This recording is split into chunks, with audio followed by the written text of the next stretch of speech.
So I was sitting at my favorite reading chair doing some reading, but I had this idea stuck in my head about an Arduino fiction book. It's something that I'd been thinking about for years. Thing is, I love prototyping with Arduino, but I also love to read. So I'm like, what if we could mash these ideas together, like Tex-Mex? We could make a fun fiction story about Arduino stuff. So I finally reached out to a writer who it turns out was an electronics geek at heart, and I told him about this premise that I had. What I realized pretty quickly was the story that I had in mind was nothing like the story that was being written. It was a whole lot better. So we hired an illustrator who had mentored under a Marvel artist to work on some graphics.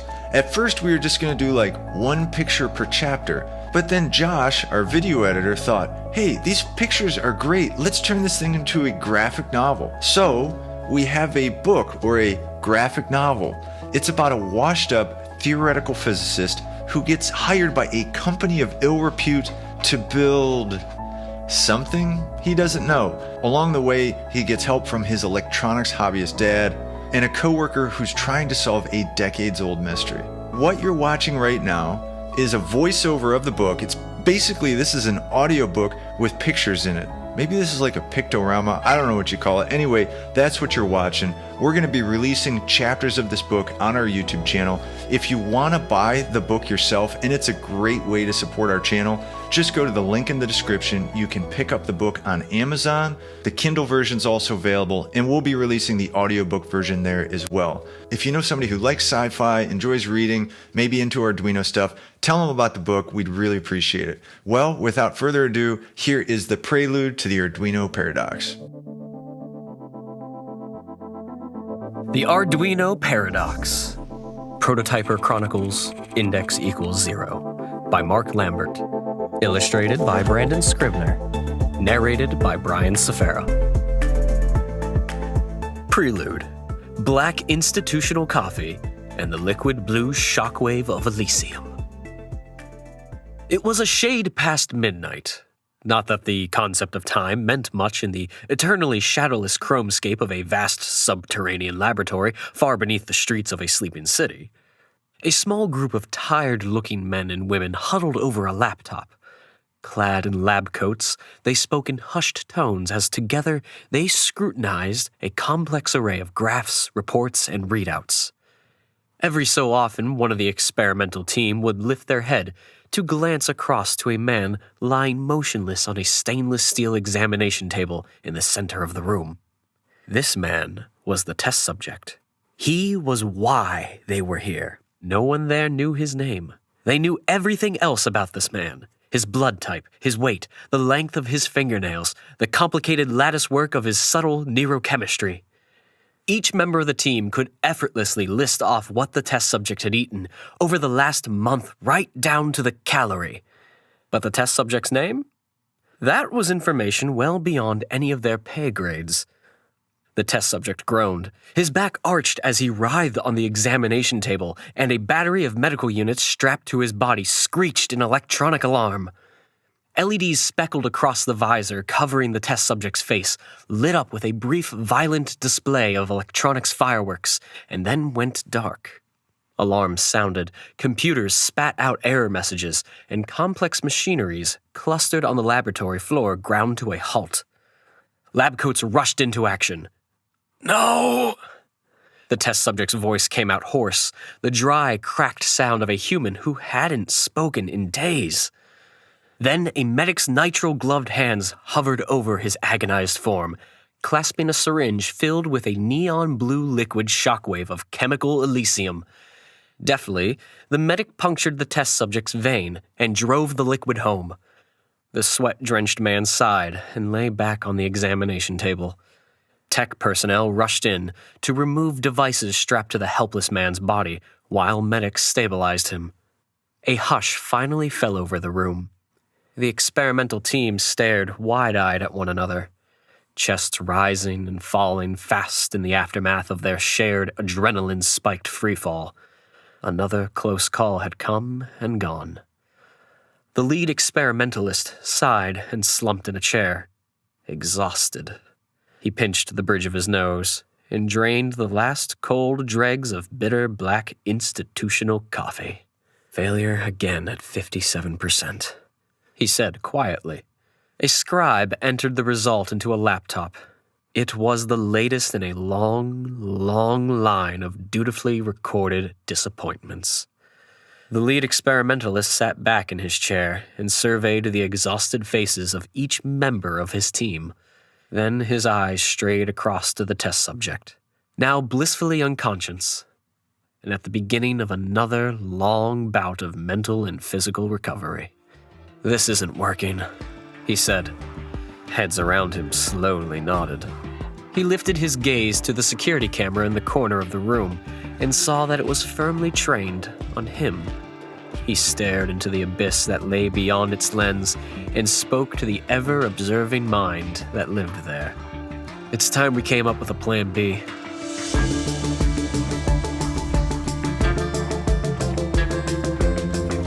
Introduction: Ezekiel and the Bulldog Clip of Destiny. Dr. Ezekiel Troubadour woke up to a shrill metallic beeping. Again. He grunted in distress, half forming the notion that the noise had been happening for some time. Ezekiel, Zeke to his friends, of which there were 3, including his dad, dragged a large, overstuffed Star Trek-themed pillow over his head. Something sounding like the word "no" emerged from inside the pillow's warm, feathery innards. Time passed. The noise didn't. A trembling fist emerged from under the covers and slammed down on the faded red stop button of a vintage 1980s PQ-30 digital alarm clock. The noise stopped. A thin individual with a shock of unruly brown hair groaned, sat up, and looked around his bedroom. Scratching various parts of his anatomy, he reached for his bedside table and slid on an oversized pair of black-framed spectacles. Ezekiel, Dr. Troubadour to his colleagues, of which there were currently none, glowered at the fractured artifact of vintage timekeeping electronica that now lay dangling on its cord like a criminal from the hangman's noose. 10:15 a.m. The alarm clock display flickered up at him in its last death throes. Late already. Again. Mumbling to himself about time and the questionable nature of reality, Ezekiel threw on a nondescript pair of baggy sweatpants. He chugged a glass of water over his kitchen sink, scooped the various parts of his alarm clock into a plastic bag, and stumbled outside his front door. It was Tuesday, and he was late for breakfast. Running his hands through his thick shock of frazzled hair and blinking his sleep-drenched eyes back into focus, Ezekiel scuffed his way up 2 flights of narrow, 60s-era apartment block-style stairwell. He tapped his knuckles on a familiar door, yawned, and stepped inside. "Yep, son." A waft of sizzling bacon assailed Ezekiel's nostrils. Jim Troubadour emerged from a well-lit kitchen. "You're late." Ezekiel's dad waved an oil-slicked cooking spatula in his son's direction. "Yeah, late night." "Looks it." Jim grinned. "Come and help your old man make breakfast." 15 minutes later, Ezekiel sat at a small linoleum table across from his portly progenitor. He gazed down at a plate mountain of bacon, eggs, and an assortment of fried things he struggled to recognize. How was his dad not a small cholesterol-fueled blimp? Jim raised an eyebrow and pointed a fork dripping with egg yolk at the plastic bag filled with alarm clock bits Ezekiel had placed beside him on the table. "Problem with the old alarm clock?" "Yeah." Ezekiel mumbled around a bite of bacon. "It fell apart." Just fell apart, did it?" Jim's eyes narrowed. "Don't know what to tell you," Ezekiel said, shoveling a bit too much egg into his mouth. "I just gently pressed the stop button. Maybe old electronic devices aren't as reliable as you keep going on about." Jim grunted, then mumbled nerdish things about resistors, and he poked through the dead clock's plastic casing and dusty circuitry with his butter knife. "It'll take some work, but I'll fix it for you," he intoned. An unsettling glee crept into blue eyes twinkling from beneath gray, bushy eyebrows. I picked up a new soldering iron the other day. It'll be perfect for this job. Remind me to show it to you later. It's a real beauty. I can just use my smartphone, Dad. It's got a built-in alarm, volume controls, and everything. I'll fix it for you, he repeated, raising his yolk-drenched fork to signal the subject was now closed. Conversations like these always ended the same way. The two ate in silence to an old rerun of MacGyver, far better than the newer version, Jim assured his son loudly and often. When their enormous mountains of food had become molehills, Jim cleared his throat. So, Ezekiel's shoulders tightened. How's the job hunt going? Dad. Now don't get all uppity, Jim said as he got up and cleared the plates. A man's allowed to ask innocent questions about his son's vocational prospects, isn't he? Silence reigned as MacGyver fixed a helicopter with a coat hanger. Isn't he? Ezekiel grudge-nodded. He wished he could explain. For years of his life, his gaze had been fixed on one thing to the exclusion of all else, including hygiene, money, and relationships, though not always in that order. The moment he started his PhD in physics, Dr. Ezekiel Q. Troubadour knew, with every fiber of his bespectacled being, that he had something new and original to say.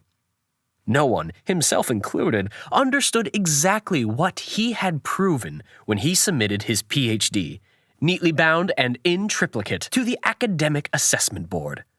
Blending metaphysics with physics and Zen philosophy with a mountain of quantum mechanics, Ezekiel had shown, conclusively mind you, that causal phenomena were real. What did that mean precisely? This was a question Ezekiel had become all too used to hearing. When pushed to simplify, Ezekiel would explain that it meant that an event, and the stuff that caused that event, could happen backwards. At first, Ezekiel could only prove it at a minuscule scale. A subatomic particle could move because it bumped itself.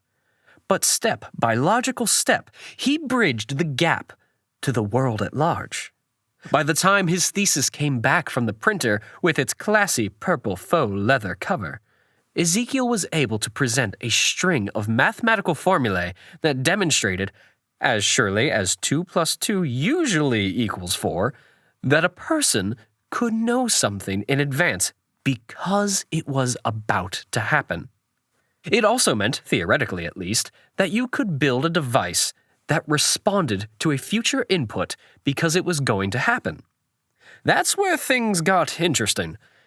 In a final flourish, his thesis proposed an experimental method that anyone could reproduce with basic electronic components. Rather grandly, he named his theoretical invention the synchronistic effectuator. The consequences of Ezekiel's study were ridiculous and far-reaching, if a little bit terrifying. Everyone agreed it was a triumph of intellectual inquiry. But there was a problem. No one knew quite what to do next.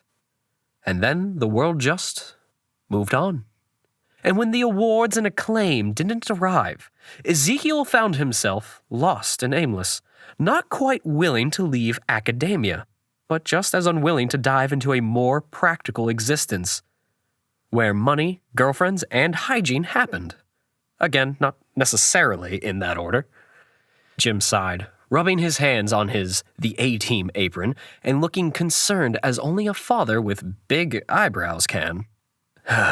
Listen, son, I'm not going to pretend I understand your PhD stuff, he said, making annoying air quotes in the air around the acronym. But you're wicked smart. And if you could just... Dad... No, hear me out. Maybe a real job is what you need right now, you know? To dust the cobwebs off that massive brain of yours. You've had your head up in the clouds so long. I had a real job. I was a theoretical physicist. But I mean real. Like in electronics, or at a hardware store or something. You know, where you make and sell some normal stuff. Jim trailed off as his son stood up from the table. The pair walked together to Jim's front door. Jim squeezed the taller man's shoulder. "Sorry, son. I was out of line." Ezekiel pushed his glasses up his nose and squared his shoulders. "Nah, you're right, Dad. It's time I got on with life. I'll start looking for work tomorrow. Promise." Ezekiel smiled, a twitch at the corner of his mouth betraying how hard the words had been to say. "You gonna fix that alarm clock for me, right?" "You know it," Jim beamed. As Jim's door closed behind him, Ezekiel plodded back downstairs, feeling a few pounds heavier around the stomach and a few pounds lighter around the shoulders. Maybe a job at the local hardware store might be fun. He half pondered, but that was for later. His immediate plan was to digest his breakfast while catching the rest of that MacGyver episode. Ezekiel opened his apartment door and stepped inside. Something crunched underfoot. He looked down at a large yellow envelope around his room as though some invisible roommate might materialize with a simple explanation. He picked the envelope up, feeling its bulk. Definitely not junk mail. A chunky bulldog clip in one corner hinted at the hefty seriousness of the document therein. He flipped the envelope over. "Attention, Dr. Ezekiel Q. Troubadour. Confidential." Ripping it open, Ezekiel gazed down at a cover letter printed on crisp legal paper. He squinted at the embossed logo. It looked a bit like a stylized LED, its two uneven prongs piercing a globe of planet Earth.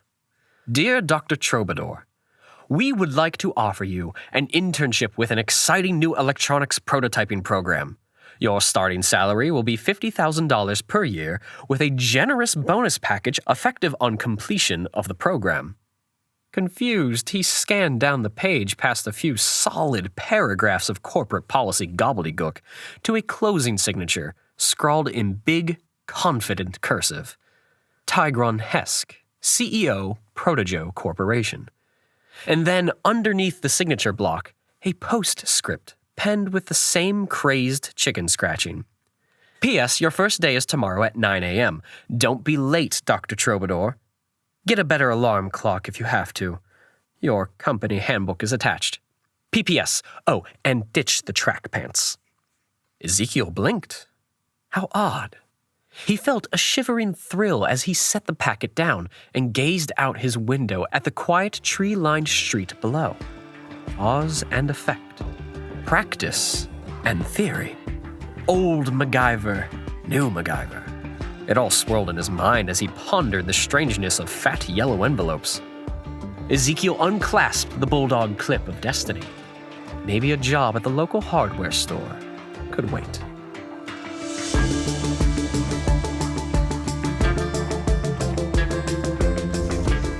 Chapter 1.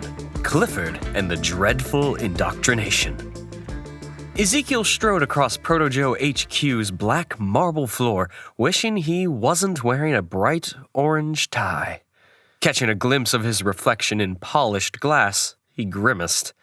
Thrift shop business slacks and a baggy checkered blazer, borrowed from his dad, didn't exactly help a failed physicist in big glasses blend in here. He glanced at the vintage Casio CA53W calculator watch dangling loosely from his clammy wrist.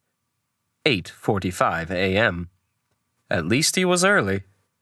"Dr. Ezekiel Troubadour." Ezekiel announced to an official-looking man sitting at an official-looking registration desk.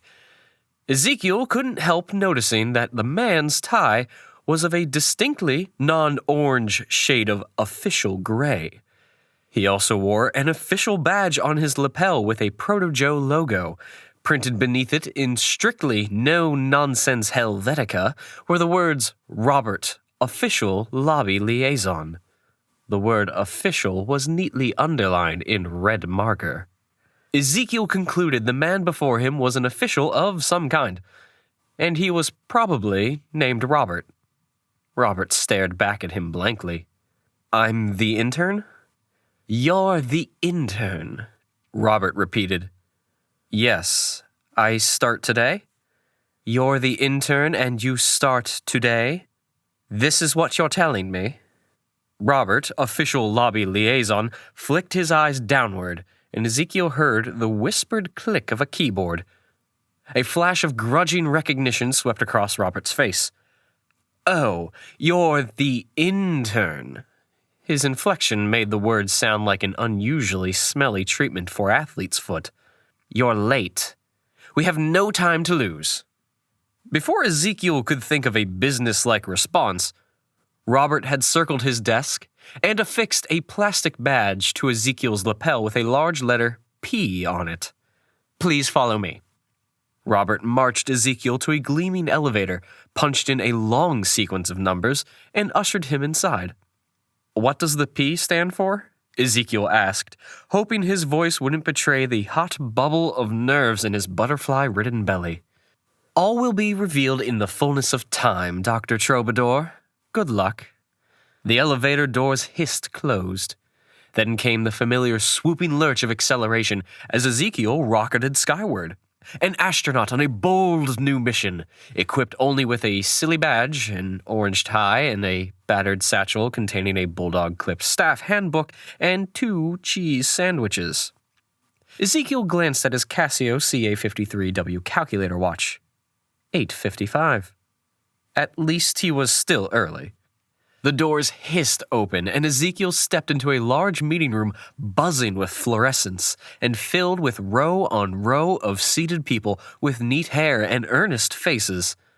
First-day faces. They sat facing a severe man in a gray suit, his expansive cranium beacon-like under the bright lights. The bald man's head beamed while his eyes glared. A few participants glared too, because it seemed the right thing to do. You're late. My apologies. Ezekiel cleared his throat and adjusted his glasses.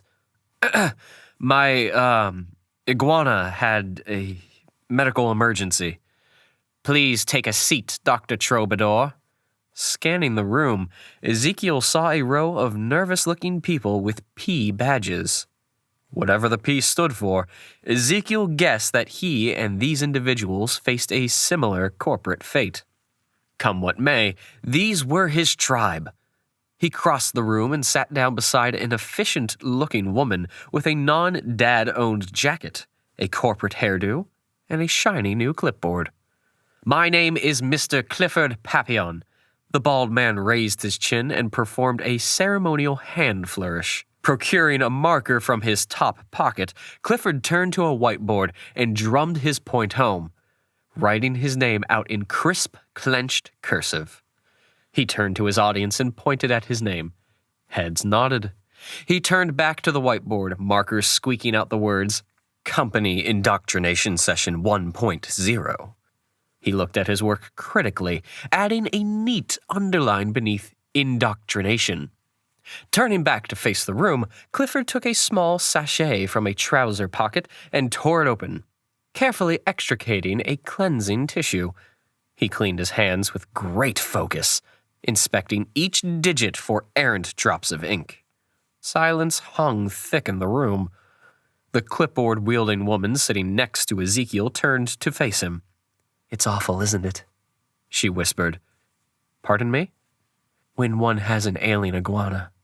Oh, well, yes, definitely. Ezekiel tried to imagine how a hypothetical iguana owner might feel if their hypothetical iguana were hypothetically sick. It's just a matter of taking it one day at a time. What's his name? Come again now? The iguana, its name. Ezekiel dug deep. Iggy. What's wrong with him? Gas. Severe flatulence. It's a whole thing that sometimes happens with iguanas. The woman nodded gravely, then extended her hand and smiled. Felicity Turbot, prototyping Class D. Ezekiel shook her hand. He glanced at the P on her badge, and realization flickered across his frontal lobe. The P stood for prototyping. At least that was one puzzle solved. And you are? Ezekiel Troubadour. Prototyping intern, I guess. Felicity frowned. Intern? I could have sworn Proto-Joe shut down its intern program years ago. Quietin', please. I can't abide rabble-rousing. Clifford had completed his cleansing ritual. He folded the tissue into a neat square, reinserting it into its tiny envelope before dropping it into a trash can. Felicity tapped her copy of the staff handbook and cleared her throat. Ezekiel rummaged in his bag for his copy. Nice tie, by the way. Thanks. For those of you who were late, Clifford glanced in Ezekiel's direction. I am Proto-Joe's head of HR. As per company policy, it is my professional and contractually obligated duty to extend you a warm welcome to the Proto-Joe family. For the next 2 hours, Clifford Papillon walked his audience through every painful line of the company handbook. Felicity took notes. Ezekiel tried to take notes, but his pen stopped working halfway through vending machine etiquette, and his will to continue breathing stopped soon after that. His eyes wandered to the back corner of the room. A tall woman with bright purple hair leaned against the wall, muscular arms crossed. He blinked. The gaze she had fixed on him made Ezekiel feel like a butterfly pinned to cork. He looked away. Time lost all meaning as Clifford's Indoctrination 1.0 descended over the newcomers like a gray, moist blanket. Ezekiel daydreamed, drifting back to days that were filled with discovery. His research proved that humans could break the shackles of cause and effect. He'd been a titan then. Every day he chipped away at the basic assumptions that held a Newtonian universe together. He'd questioned a universe that must unfold like neat causal dominoes, toppling each other with such boring and linear predictability. He was the John Wick of experimental physics, the Bob Ross of speculative psychology. And yet, here he was, sitting through a lecture about pencil shavings, toilet paper, and printer toner. There was a shift in the room. A palpable wave of relief swept through the crowd. Does anyone have any questions? Clifford had finished his onslaught.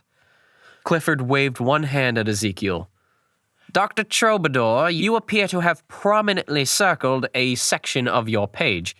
This is hardly the time to be shy. Is there anything you'd like to ask as our new intern?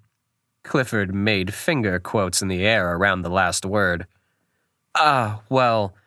Ezekiel glanced down at the coffee ring on his page. I was just highlighting the section on appropriate vending machine etiquette so that I can revisit it later. He glanced sideways at Felicity in desperation. Clifford clicked his tongue.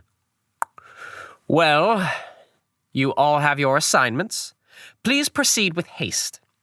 Everyone else in the room bustled off to their new working life in the Proto-Joe corporate machine as those with P badges gathered together like small, frightened orphan ducklings. Ezekiel glanced across to where the strange purple-haired woman had been. She was gone. Prototypers, follow me. Clifford strode from the room, a captain of industry in sensible loafers. The bald man led the group through a maze of corridors that seemed to get dimmer, narrower, more separated from the real world of sunlight and sandwiches and comfortably elasticated pants. One by one, the P contingent were dropped off at their new cubicles until it was just Clifford and Ezekiel. Turning one last dark corner, Clifford stopped and turned to Ezekiel. For the first time, his thin lips twitched into a hint of a smile. Dr. Troubadour, I've been instructed to station you here. Ezekiel stood in front of a gloomy room with a scenic view of a fleet of dilapidated photocopiers. An office? Most observant of you, Dr. Troubadour. Yes, this is, in point of fact, an office. He opened the door and ushered him inside. But I'm just the intern. Our CEO, Ms. Hesk, was quite clear in her instructions. Please commence work, Dr. Troubadour, starting with your non-disclosure agreement. Dr. Ezekiel sat at his desk. Neat boxes of electronics were stacked on shelves on one wall. A Proto-Joe motivational poster greeted him on the other. Stock photo footage of a team of scientists vigorously agreeing over a bar chart. Innovation, the poster proclaimed in bold type along the bottom. Ezekiel sat at his new chair. It squeaked in protest. He could empathize. On Ezekiel's new desk sat an enormous contract. He scanned the first few pages of the non-disclosure agreement. He got the general gist like he got a case of the mumps when he was 8. The meaning was clear. If he ever uttered the word Proto-Joe to a soul outside of this building, a large number of things would go very badly in his life. He reached for his shiny new fountain pen and signed his name on the dotted line. A man in a dark suit scurried in and scooped up his contract, depositing a slim envelope in its place. Dr. Ezekiel Q. Troubadour picked up his first briefing envelope and tore it open. Welcome to Proto-Joe, Dr. Troubadour. We're all relying on you. Don't mess up. Tigron Hesk, CEO, Thought Test Pilot, Proto-Joe Corporation.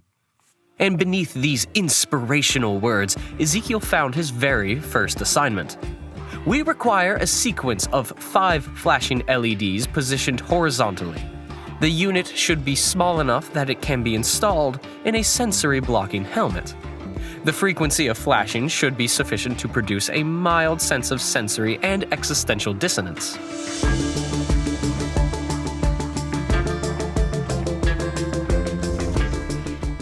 Chapter 2: Tigron and the Awkward Tuesday. Okay, explain to me one more time what you do, Jim said, his words muffled by a mouthful of microwaved breakfast bagel. Ezekiel was beginning to regret accepting his dad's invitation to accompany him on his walk to work. It was another gray Tuesday morning, and 1 week had passed since his first day at Proto-Joe Enterprises. Not much had happened since he submitted his first prototype late last week. The work had not been easy. While the electronics bore some resemblance to the exactitude of academia, both the sheer variety of semiconductors and the unforgiving nature of coding made him feel like he was back at school again. Still, it had been satisfying to feel new knowledge solidifying in his mind, like cookies in an oven. Other than prototyping, there'd been mountains of paperwork, of course, and more follow-up training by Clifford.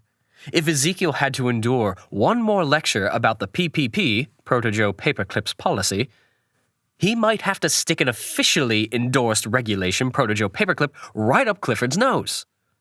Oh, and the week had been capped off by an awkward staff birthday party for a nervous-looking woman named Geraldine. The cake had been stale and an unsettling shade of neon yellow.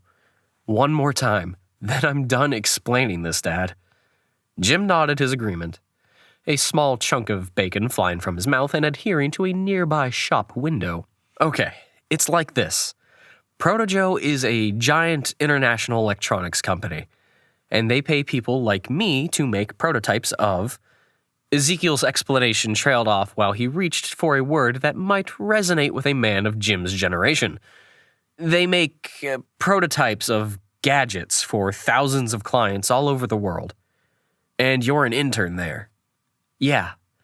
So you're an intern, and you make gadgets. Prototypes of gadgets. Jim Troubadour mulled this over a moment, dabbing an errant glob of ketchup from his bright green Yoda t-shirt. The two men took a sharp right and gazed up at the glittering skyscraper of Proto-Joe Inc., looming like a stern math teacher over an unruly classroom. Jim craned his neck back to take in the building in all its stern glory.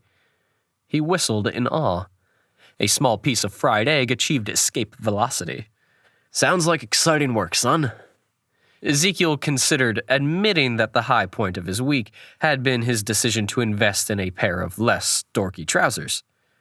I suppose you better get up there and make more gadgets. Ezekiel grinned, clapped his old man on the shoulder, and turned his gaze to Proto-Joe's front lobby. But then he hesitated and turned back, his expression thoughtful. It is funny, though, Dad. The first task they gave me. Oh, what about it? The new client wanted a LED array for a sensory-blocking helmet. Jim grunted in recognition. A bit like the idea you were working on in your big fancy essay? Doctoral dissertation. Ezekiel corrected, his thoughts far away. But yeah, this client, whoever they are, wanted a light device that produced a mild sense of sensory and existential dissonance. Those are the exact words they used. So, it sounded familiar, so I checked my thesis. Jim gave his kid a sharp and daddish look. You don't want to get caught up in thinking about all that stuff again. No, it's okay. I'm fine. But that phrase, I use those exact words to describe my experiment design. His voice changed to a robotic timbre as he quoted from his thesis, words that pain and regret had burned deep into his memory. Chapter 1, the first step in producing out-of-phase acausal awareness must invariably be inducing disorientation in the test subject, coupled with a mild sense of sensory and existential dissonance. Lost in thought, Jim chewed on the last bite of his breakfast bagel, scrunched up the wrapper, and shrugged. Coincidence. Sometimes words are just words. I guess so. Jim's eyes trailed off across the road, and his bushy eyebrows lowered into a frown. What is it? Ezekiel followed Jim's gaze to a nondescript, black panel van parked across the street. Nothing. I just could have sworn I saw that van on our street this morning. He shrugged. You better get to work. The troubadour men parted ways, and Ezekiel crossed the threshold to his now familiar 9-to-5 home. With shoes clicking and new briefcase swinging, Ezekiel crossed the shiny black lobby to the main elevators. He nodded at front desk Robert, who sniffed with studied haughtiness and tapped a few buttons on his keyboard. The elevators hissed open. A massive figure stood inside, muscular arms crossed, clad in rivet-glimmering riding leathers and an oil-black motorcycle helmet. Ezekiel took 2 steps back. "Good morning, Miss Hesk," Robert waved. The leather-encased human nodded at him. Hesk. Ms. Tigron Hesk. Ezekiel's stomach clenched in knots of professional paranoia as he stepped in and stood beside the CEO of Protojo Enterprises, Inc. The doors clamped shut. "Dr. Troubadour, I presume," a voice said from deep inside the shiny black head carapace. Tigron pulled off the helmet and smiled down at Ezekiel. Whiter than white teeth gleamed under electric fluorescence. Her hair, purple before, was now an electric shade of cobalt blue. An enormous gloved hand reached out to shake his. Ezekiel felt his hand bones moving in ways human biology had not intended.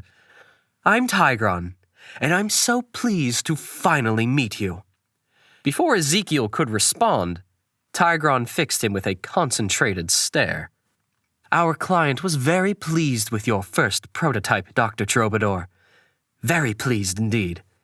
Something about Tigron's intensity was both vaguely inspiring and unsettling. Her way of speaking felt like getting a birthday card with only the generic printed well wishes inside. "We're all extremely pleased with your work, Ezekiel, and we just couldn't be prouder to have you as part of our big, all-seeing and all-knowing family." I'm really glad to hear that." Tigron nodded, and Ezekiel wondered if he might just have accidentally said something important. A few agonized moments of silence stretched across the air between them.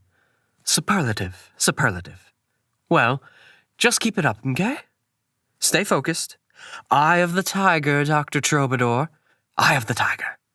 This is a big project for Protojo, and all eyes are on you. The door hissed open. Ezekiel stepped onto his floor. Tigron took a small step forward and placed her booted foot against the door. It buzzed in protest. Her electric corporate gaze of managerial authority doubled in intensity. "If there's anything you need to excel, Dr. Troubadour, you need only ask. Is that understood?" "Yes, understood. All good." And the particulars of your completely standard non-disclosure agreement are clear, I hope? Ezekiel nodded, crystal clear. And you're fully informed on the not insignificant financial, legal, and professional consequences of not complying with your non-disclosure agreement, Dr. Troubadour? The elevator bumped against Tigron's boot. Fully informed. You can rely on my complete discretion. He'd heard that last bit in spy movies, and it always sounded convincing. Superlative. Tigron produced an envelope from her jacket and held it out to him. Ezekiel reached across and took hold of it. CEO and intern locked for a Polaroid moment in a strange little exchange of power. You're doing great, kiddo. She let go of the envelope and smiled a bleached white smile as the doors began to close. Ezekiel paced the endless progression of tight-packed cubicles, a sea of blank corporate faces avoiding eye contact. He hesitated at his office door and kept walking down the dim corridor. He took a left, then a right, and glanced around to be sure he was alone. He leaned his forehead against the cool, smoky glass of an ancient soda vending machine and sucked in a few deep breaths of processed office air. What the heck was that about? Ezekiel took stock of his situation. A little over a year ago, he'd been neck-deep in research that unlocked the door to a richly weird universe. And no one had cared. Then he had drifted, formless, in a void of his own making. And then a letter arrived. Fate slid under his door, and suddenly he was here. Just a guy wearing sensible pants with 2 cheese sandwiches and a Walmart briefcase. Here, in an enormous high-rise office with an enormous boss with bright blue hair and hands strong enough to manhandle a rogue silverback gorilla. Hi. Ezekiel jumped, jolting his head on the vending machine. He turned to see a familiar face. Oh, hey, Felicity. I was just grabbing a drink.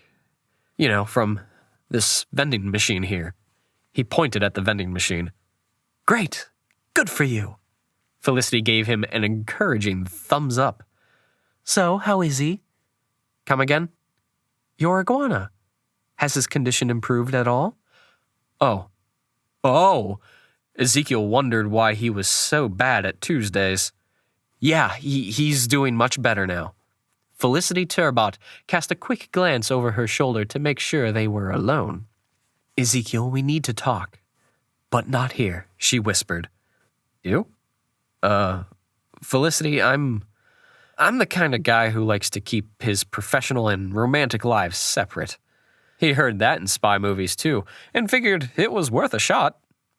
It's nothing like that, she scoffed. It's just that I discovered something odd. Let's have dinner, your place, Friday. He agreed. She left. He made it back to his office, a human cocktail of sweatiness, relief, and exhaustion. Ezekiel collapsed into his office chair, rubbing clammy hands on his new pair of fancy office trousers. People, he reminded himself, were much harder than quantum physics. After the back-to-back weirdness of Tigron and then Felicity, Ezekiel wished he could sneak away to the solitude of his little apartment. But there was work to be done. He fished the now soggy envelope Tigron had given him from his pocket and tore it open. His second prototyping assignment had arrived. Great work, Dr. Troubadour. We now require you to create a series of 7 chevron lights. On depressing a button, if the test subject fulfills our experimental requirements, the chevron display should signal a reward response, lighting up and staying on in sequence from light 1 to light 7. It is imperative that the lights produce a rapid but perceptible sense of movement. Our research indicates that optimal test subject learning outcomes occur when lights progress in an interval of 500 milliseconds. The prototype should be robust enough to permit rubber shielding, as the final product will need to function reliably when used in close proximity to a high-voltage E-stim unit.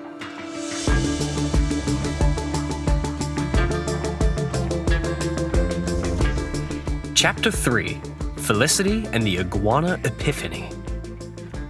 Another week sailed past.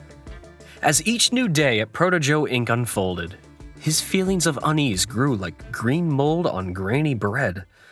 All the other people who started work with Ezekiel were distant silhouettes, off on their own paths, safely encased in their own cotton wool prisons of protocol and procedure. Ezekiel, meanwhile, toiled away in his gray little corner, like a corporate ghost with a fondness for cheese sandwiches. It felt as though Proto-Joe's stern world of gray walls and scuffed linoleum were closing in on him. For all that, the prototyping had thrilled him. Every time he felt he learned something, a new concept leaped out from the shadows and yelled, "Boo!" But despite the steepness of his learning curve, something about prototyping felt comfortable and familiar.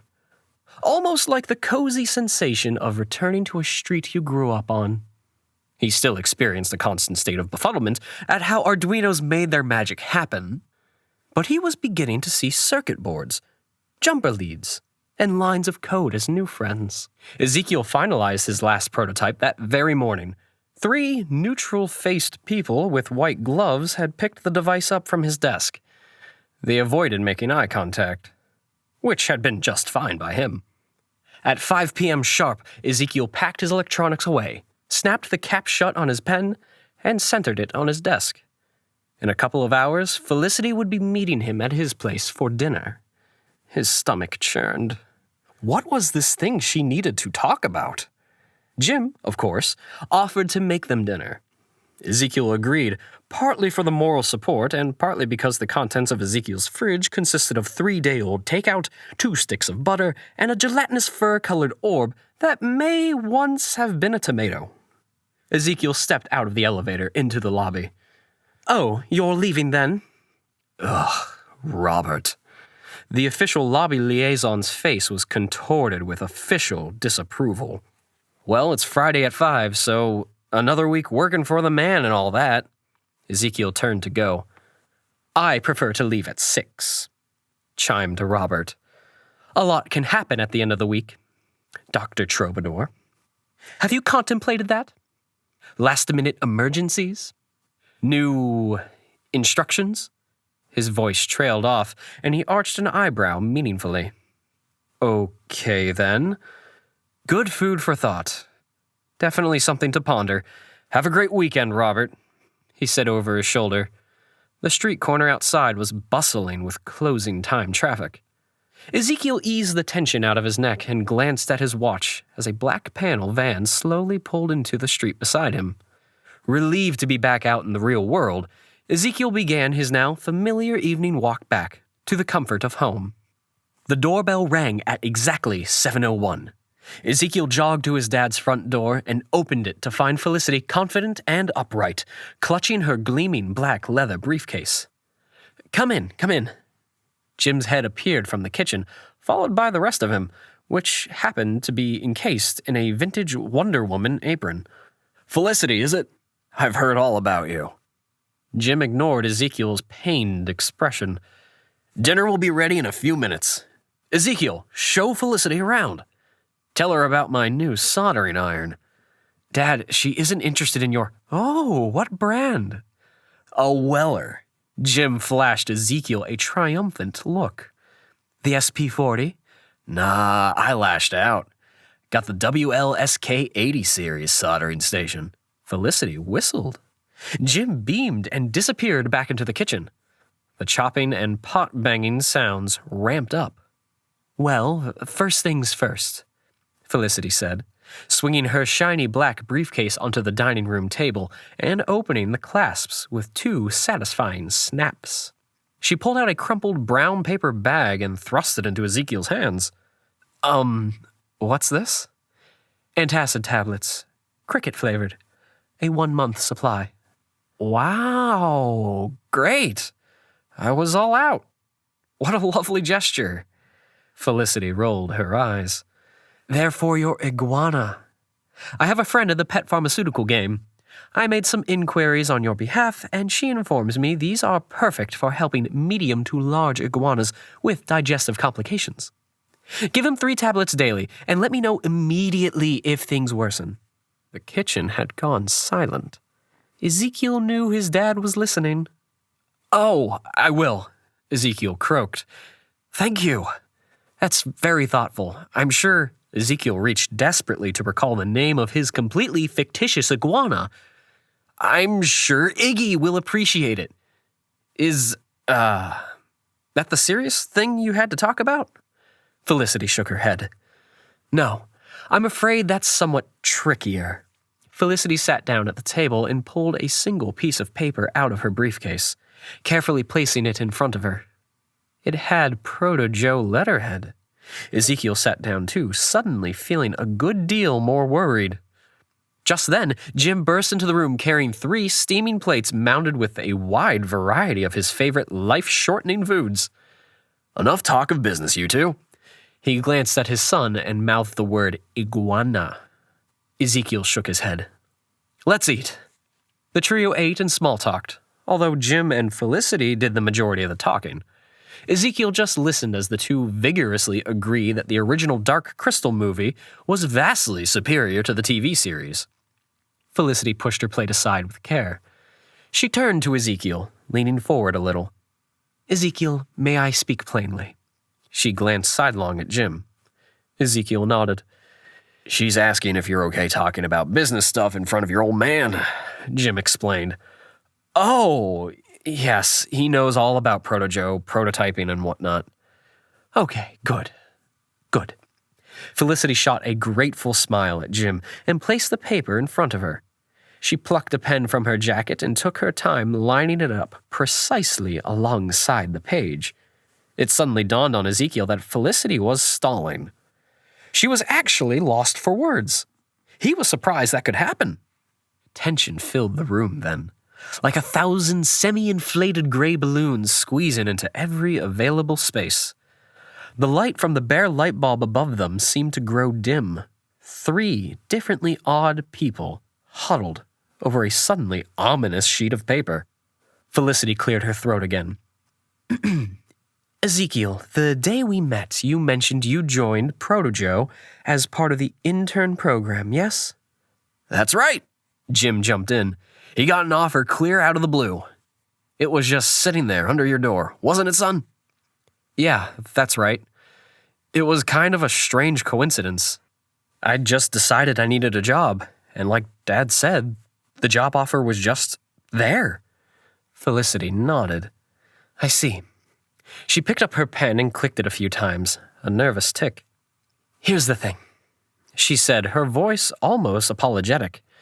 "There is no internship program at Proto-Joe. There was one way back in the 70s, but Proto-Joe stopped any kind of entry-level program when the company began to accumulate big clients who, let's just say they were the kind of clients who didn't want inexperienced interns blabbing to the world about their business. Well, maybe they just heard about Ezekiel's work and decided they'd restart the program to get someone of his caliber working for them." Jim beamed at his son.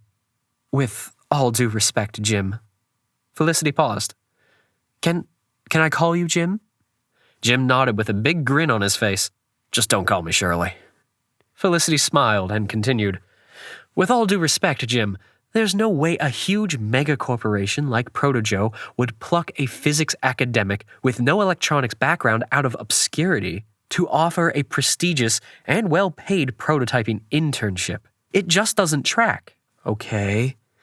It is odd," Ezekiel said slowly, lost in thought. "But what does it matter? It's just a job title, right?" "Well, yes and no," Jim responded. "Sometimes you just gotta trust your nose, right? If something smells fishy, sometimes you gotta go find the stink." Jim nodded at Felicity knowingly and tapped the side of his nose, leaving a small smear of mustard. "Exactly," she pointed at Jim with 2 finger guns. "Your odd situation got me curious, Ezekiel, so I did a bit of digging through Proto-Joe's files." "Are you a hacker?" Jim whispered, eyes wide. "Did you hack their mainframe?" Ezekiel rolled his eyes. "Dad." "No, it happened, son. Remind me to play that movie Sneakers for you sometime, with Robert Redford. Amazing movie." Oh, what about War Games with Matthew Broderick?" Felicity chimed in. I have it on VHS, Jim said, proudly adjusting his apron. No way, director's cut? Focus. Ezekiel rapped his knuckles on the table. Sorry, where was I? Yes, Jim, I hacked their mainframe. If by hacking you mean rifling around in the HR shared drive during my coffee break. She slid the piece of paper between Ezekiel and Jim, who both leaned forward to examine it closely. Official communique from Tigron Hesk, CEO, to Clifford Papillon, head of HR. Mr. Papillon, we've discussed this verbally 3 times, and still I see no progress. So I'm now officially requesting on company letterhead that you immediately prepare the necessary papers to onboard Dr. Troubadour with extreme haste. Our client has assured us that money is no object. Our client has also reminded me that its future financial support is 100% contingent on Dr. Troubadour's involvement. As I stated in our conversation in the elevator this morning, I categorically do not care that this is extremely irregular. Nor am I concerned about what title you give him. Make him an intern for all I care. Offer a generous entry-level executive salary. One he can't refuse. And have this individual report directly to me. Have his contract completely airtight, and liaise with the security team to initiate standard compliance protocols. This is business critical, Mr. Papillon. I advise you to pursue this as your top priority if you wish to remain in gainful employment with Protojo Inc. Cordially, Tigron Hesk, CEO. Whoa, Jim muttered, grabbing a potato chip from his plate and crunching on it. Yeah, Felicity agreed softly. What do you think she meant by standard compliance protocols? Jim asked. I have no idea, but it doesn't sound good. Ezekiel removed his glasses and polished them on his shirt. His face had turned an odd shade of grayish. So, to summarize, a shady client company I know nothing about is pressuring Protojo to employ me, specifically for this project. Felicity nodded. And I'm actually a pretend intern in a pretend internship program working for an enormous and terrifying purple-haired woman who rides a Harley-Davidson and who probably wrestles bears for a light cardio workout. That just about sums it up. Felicity agreed. Where does the iguana fit into all this? Jim whispered. Ezekiel ignored him. An uneasy silence crept back into the room. Somewhere outside, a dog barked. A quiet tap, tap, tap echoed above as a neighbor in the upstairs apartment crossed her kitchen floor in high heels. I read your thesis, Felicity said unexpectedly, studying Ezekiel's face for a reaction. I read about your thought experiment. What did you call it again? The synchronistic effectuator?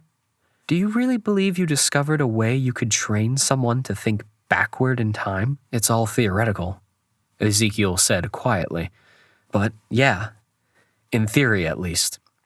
With the right external stimuli, it should be possible to condition a test subject to manipulate physical reality outside of linear time.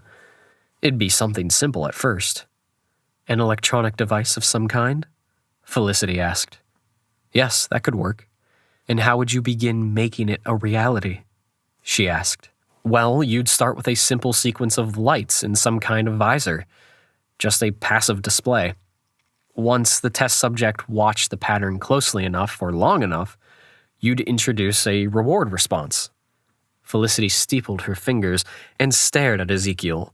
She'd arrived at her point. It was the same realization that had dawned on Ezekiel earlier that week. This client, who or whatever they were, wanted to make Ezekiel's thought experiment a reality. Wait, Jim said. This client is paying you to make your invention? That's a good thing, right? I'm not so sure, Dad. I'm not so sure. A shady company messing with the time-space-time continuum is a bit like Biff stealing the almanac, Felicity offered, sensing Jim might resonate with a Back to the Future reference. Got it, Jim said. You're worried they're messing with powers they could not possibly comprehend. He looked at Felicity, and she nodded her approval of his deft Indiana Jones rejoinder. It was getting late. Ezekiel walked with Felicity to Jim's front door. "What do you think you'll do?" she asked, fishing her car keys from her briefcase. "I'm not sure," Ezekiel admitted. "Maybe I should quit?" Felicity shook her head. "Don't do that yet. They're nowhere near the end of your experiment. See where this leads. That's my advice. Somewhere deep down, you're as curious as I am. I know it. Felicity? I have a confession." "Oh? I don't actually own an iguana." Felicity laughed and began to make her way down the stairwell. "I know," she called back over her shoulder. "The bag is full of candy. I was just messing with you." After helping Jim clean up, he made his way downstairs to his apartment. He wasn't particularly surprised to see a crisp red folder marked Urgent neatly thumbtacked to his front door. He took the folder inside and opened it to find a single sheet of paper.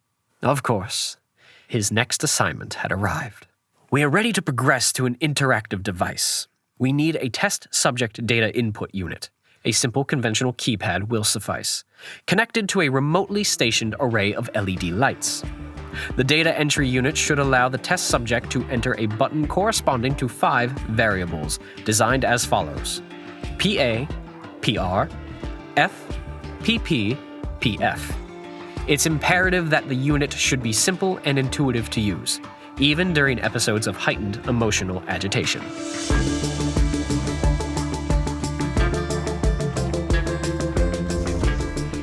Chapter 4. Ezekiel and the Acronyms of Perplexity. Ezekiel sprinted down a dark and winding corridor, or at least he tried to. Critically hampered by a day-glow orange novelty bunny suit, his flight soon slowed to an ungainly scramble. Panic rose in his chest, novelty rabbit ears flapping wildly. Ezekiel wove through an endless maze of cubicles, desperate for a glimpse of the green exit sign and the door that would lead him back to the real world. A furnace roared behind him. Like searing waves of hell's own fury, he felt the focused and dreadful rage of his pursuer somewhere behind him. It was close, so close now, raggedly ravenous breaths echoed along the corridors. Were they his, or did they come from the other? There was no time. Ezekiel knew his only chance now was to hide. Skidding to a clumsy stop in front of a meeting room, he scrambled with oversized paws at the door, staring wide-eyed into the shadows. Somewhere near, heavy, booted footsteps picked up their pace from a walk to a run. The knob turned. He burst inside, but it was too late. It was here. Ezekiel slowly turned to face his doom, and he was back in college. He stood now in the front of a lecture theater, bunny-gloved hands clumsily scrawling formulae across an enormous blackboard. He was right back where it started. The chalk crumbled in his hands, formulas floating away to powdery oblivion as he tried to explain a new kind of universe. The ideas were so clean and clear in his mind, but the blackboard was filled with the jumbled and gibbering nonsense of a madman. He turned to his students. 1,000 enormous leather-clad figures sat silently in the lecture theater, observing him, each wearing a shiny black motorcycle helmet. The lecture theater door blasted into splinters. Ezekiel screamed as Clifford Papillon burst in on a gleaming unicycle, bald head gleaming, face smeared in hellish clown makeup. Juggling 3 flaming calculators, he steered directly toward Ezekiel, his eyes aflame with an infernal Molotov cocktail of professionalism and malice. "Faster, Dr. Troubadour!" the mono-wheeled HR manager screeched as the behelmeted behemoths rose from their chairs and walked toward him. "We need to go faster!" "I'm trying!" he screamed back at the crazed corporate clown as a cacophony of alarm bells pierced the air. Ezekiel bolted upright in bed, forehead glistening with sweat, his newly repaired vintage 1980s PQ-30 alarm clock squawking. Ezekiel silenced the alarm and sat on the edge of his bed, head in his hands. He grabbed his glasses and slid them onto his nose with shaking hands. Barefoot, he stumbled to the kitchen. He grabbed a glass of water and stared at the fridge, mainly because it was there. A flash of pink caught his eye.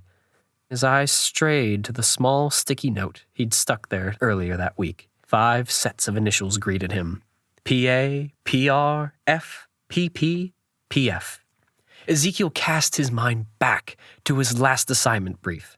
The test subject should be able to enter one of those values, even during heightened emotional agitation. That's what the brief had said, in such matter-of-fact words. Heightened emotional agitation. He knew a thing about that. He stared again at the initials. Why? What was all this? Ezekiel shook his head and popped a handful of iguana antacid tablets into his mouth. Why did those initials seem so familiar? Ezekiel sighed heavily and looked out of his window. It was a rainy Tuesday morning. For all the strangeness of things and against all odds, it had been a pretty good week. He made the last prototype much faster than his previous assignments, hands reaching for tools before he even knew he needed them. Ezekiel felt that he was building a solid body of knowledge about electronics and prototyping now. Design concepts were coming to him with considerably less effort. He still tripped up occasionally, but every so often a eureka moment would slice through his mind consciousness as easily as the old ideas, the ones from a lifetime ago, when he thought of himself as a theoretical physicist. But even as the excitement of learning blossomed inside his supple brain, the complete weirdness of his situation was slowly grinding him down. He was on edge, and the nightmares were getting worse. Knowing the reasons behind things had guided his entire life until now. Yet here he was, employed by a company he couldn't understand, building a contraption he couldn't contemplate, and yet so much of this was familiar. He was building his device, the synchronistic effectuator, a device that could slowly coax a human into radically rewiring their understanding of the universe. It still felt ridiculous. But at some intuitive level, it was the only thing that made sense. His skin crawled to think of it. Somewhere out there, a test subject was being slowly pressured to bend reality in a way no one else could comprehend. Not even him. He couldn't let this happen. Not for a giant behemoth of a company he barely knew. It was wrong. Ezekiel placed his half-full glass of water in the sink and sighed heavily, frowning at the sticky note and those 5 initials that had tortured his mind for days. Answers floating just out of reach. And just like that, clarity snapped into place. He reached a decision. He just couldn't do this anymore. Ezekiel didn't bother to shower. He threw on his tracksuit pants and a battered old t-shirt and strode out into his apartment stairwell with his hair unkempt and a brain filled with purpose. 20 minutes later, Ezekiel was at Proto-Joe HQ and standing at Clifford's office door. He rapped on the door, hesitated a heartbeat, and strode inside. "Ah, Ezekiel, I've been expecting you." Clifford Papillon was sitting upright at his desk, bald head gleaming. "I'd ask you to sit, but I imagine you'll just tell me you prefer to stand." Ezekiel took a deep breath. "I've been thinking about this a lot, and I just think—" Clifford raised a finger. "One moment, please." The older man reached out for his phone and tapped out an extension. He muttered something Ezekiel couldn't catch, and the tiny sound of someone speaking on the other end of the line responded at length while Clifford listened. "Very well," the bald man responded. He lowered the phone back into its cradle and gestured for Ezekiel to continue. "Look, as I was saying, I've been thinking about this. And I just think my being here is some weird cosmic joke. I'm sorry to hear you think that." Clifford slid a brochure across the table. "Have you considered taking a self-confidence course? Proto-Joe offers a generous personal improvement program." Ezekiel glanced down at the glossy paper. It was titled, "Make Confidence Your Co-Pilot," and featured a picture of a confident-looking person wrestling a stuffed grizzly bear. "What? No!" Images from Ezekiel's dream rushed back, of Clifford in clown makeup, screaming atop his infernal unicycle. "I'm trying to say, I can't be here anymore. I'm exhausted of all this." "It would seem you're having some kind of emotional outburst, Dr. Troubadour. Have you considered adopting a higher fiber diet? Regularity, I've always found, is the digestive bedrock of mental clarity." No! Ezekiel took a step forward and slapped his hand down on Clifford's desk. Just listen to me, will you? I'm trying to say that I... Ezekiel stopped mid-sentence as the door quietly opened behind him. He turned as 3 unfamiliar Proto-Joe workers scurried in, each clutching a black, spiral-bound folder. In silence, they lined chairs up along Clifford's office wall and sat with their folders on their lap. Ezekiel glanced sidelong at the 3 new arrivals. They regarded him with blank faces. In formation, the entities each produced silver fountain pens and held them gleaming and at the ready. Legal. They had to be lawyers. Then the energy in the room tilted again. Standing in the doorway, an enormous figure loomed, silhouetted in office fluorescence. Tigron Hesk, black belt in jiu-jitsu and proud CEO of Proto-Joe Inc., made her grand entrance, heavy footfalls reverberating through the floors. She lowered herself on a chair beside Clifford and scanned the room with an unsettling smile. She looked equal parts samurai warrior and strange person on a bus who carries around a small vial of toenail clippings. Thank you for joining us today. I invited our legal team to join us just so that we have all the information we need to make smart decisions. She turned to Ezekiel and smiled a cold, corporate smile. Cliff here informs me you have some great ideas about how to improve the Proto-Joe corporate experience. Ezekiel opened his mouth. No words came out. The silence in the room deepened. Perhaps you have some questions for me? Tigron nodded encouragingly. It was now or never. I know there's no internship program. I never even applied to Proto-Joe. So maybe you can begin by telling me why I'm here. You are the internship program, Dr. Troubadour. This whole self-effacing humility act you have going is just one of the many things we all love about you. You've been a breath of fresh air to this company. Her smile evaporated as she turned to face Clifford, who, Ezekiel realized, was now perspiring slightly and looking distinctly uncomfortable. Hasn't he, Clifford? Oh, yes, a breath of fresh air. That is just one of the things we all love about you, Clifford parroted. He had the facial expression of a man delivering a eulogy who just swallowed a fly. Look, Ezekiel pressed on, determined to end things here and now. I just can't do this job. It's complicated, but for personal reasons, I really need to be not here. Tigron's smile remained fixed. She turned slowly to face the trio of lawyers, sitting quietly against the wall. The lawyer in the middle, a mousy-haired individual named Clarence, cleared his throat and spoke. I'd refer you to Section 6 of your contract. Deftly, he flicked some pages. Dr. Ezekiel Questor Troubadour agrees to waive any right to ending his employment with Proto-Joe Inc. for a period of not less than 1 year and 1 day. Ezekiel shook his head. That can't be legal. Clarence looked offended. I assure you, our legal team is not in the habit of creating illegal contracts. Did you read this contract in full before signing? Ezekiel felt a hot burst of volcanic rage burst up from his innards and into his brain. Of course I didn't. It's 300 pages of gibberish and misery.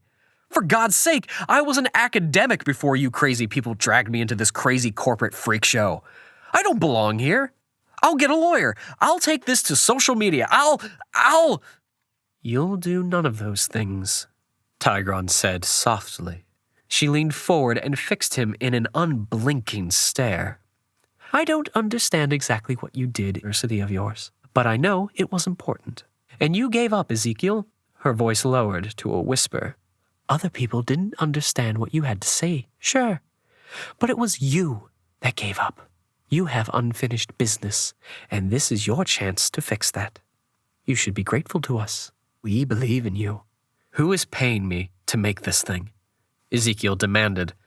That is privileged information, Tigron retorted. What do the initials on my last prototype mean?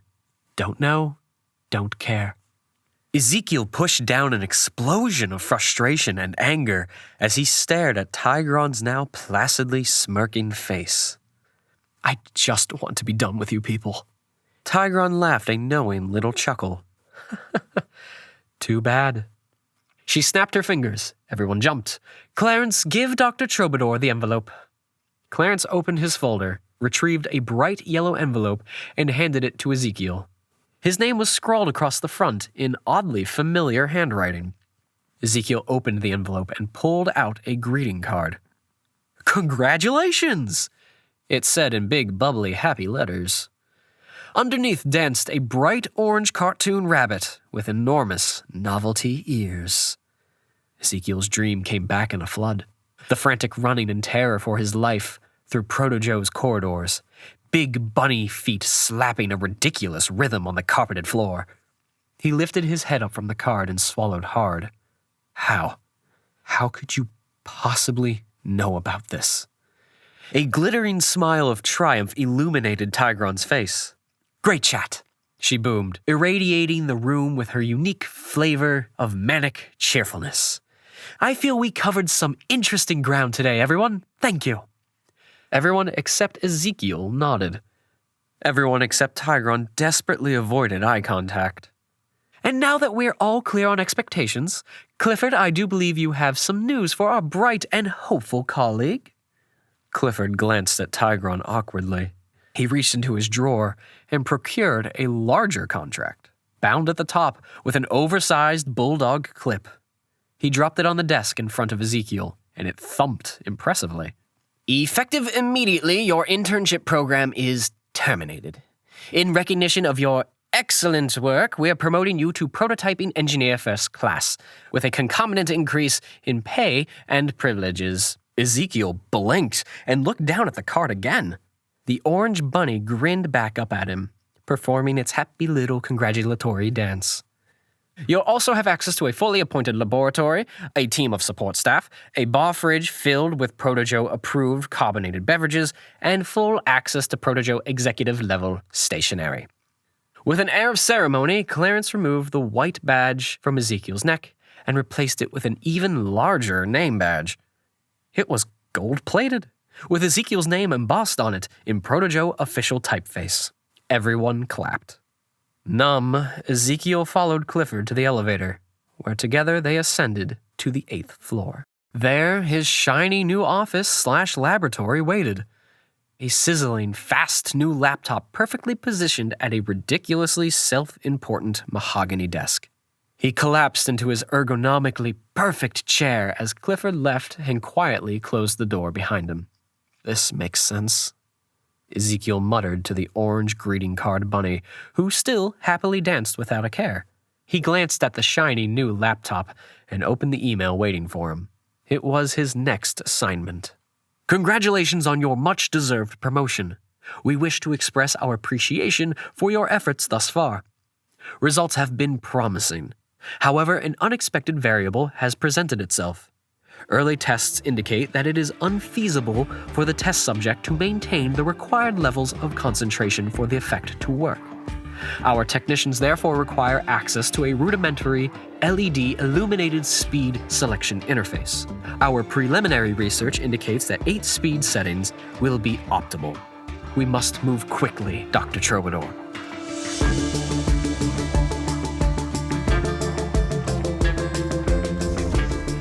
Chapter 5. Jim and the Supernormal Encounter. The weekend arrived like a friendly stray cat. Ezekiel sat on his couch, lost in the simple pleasures of a bowl of frosty wheat and a forgettable morning television. A Golden Girls marathon, to be precise. As Blanche described her dubious amorous pursuits to an eye-rolling Dorothy, Ezekiel felt a profound soul-level sense of relief at having nowhere to be. In the background of his mind's eye, he played over the craziness of the last few days. At first, his blood had boiled in the wake of Tigron's intervention. Then the shock came as he realized his salary had just tripled. And then his mind clunked and rattled at the sheer impossibility of the bunny greeting card. How could they have known about his nightmare? What was he dealing with here? Mind reading? Hypnotic suggestion? Outrageous coincidence?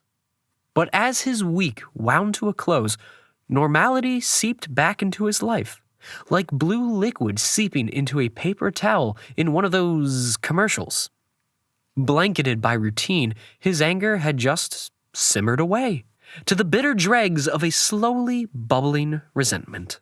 Life on the 8th floor was much the same as it had been in his little office. The bar fridge wasn't a bad perk. The coffee was a bit better. Oh, and the dispensing machine worked every time on the 8th floor. Also, it was stocked with extremely fancy upmarket snacks. On the other hand, he could go hours up there without seeing a single soul. He hated to admit it, but he was lonely. The tomb-like quiet unnerved him. The only thing that had kept him sane was Felicity. She'd been swiftly transferred to IT and was apparently making big corporate waves, churning out tons of important work. But through all that, she had proven adept at finding a steady stream of excuses to drop by Ezekiel's desk to see how he was doing.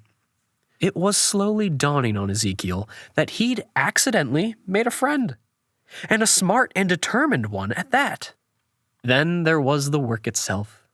It was great. He had to admit he just loved the work.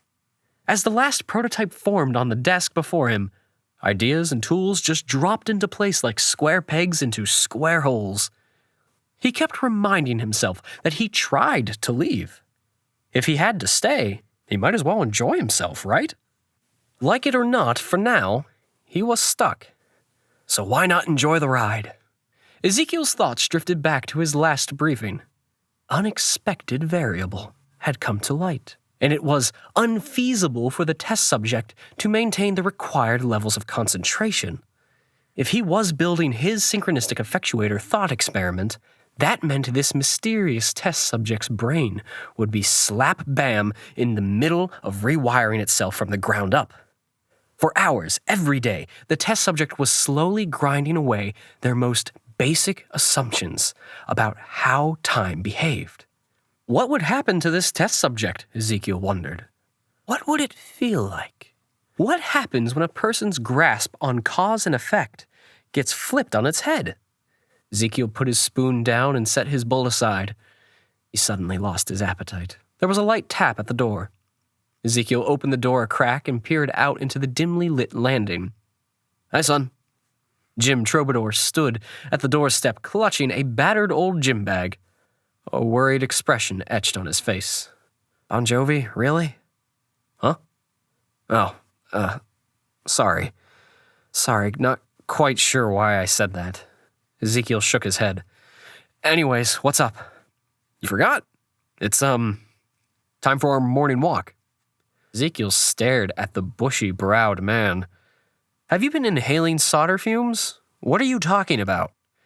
Jim gripped Ezekiel's arm and gently pulled him outside, closing the door quietly. He inclined his chin at the stairwell. His eyebrows waggled like two caterpillars performing a mating ritual. "Okay then," Ezekiel responded slowly, recognizing his dad's customary code of the fornicating caterpillars.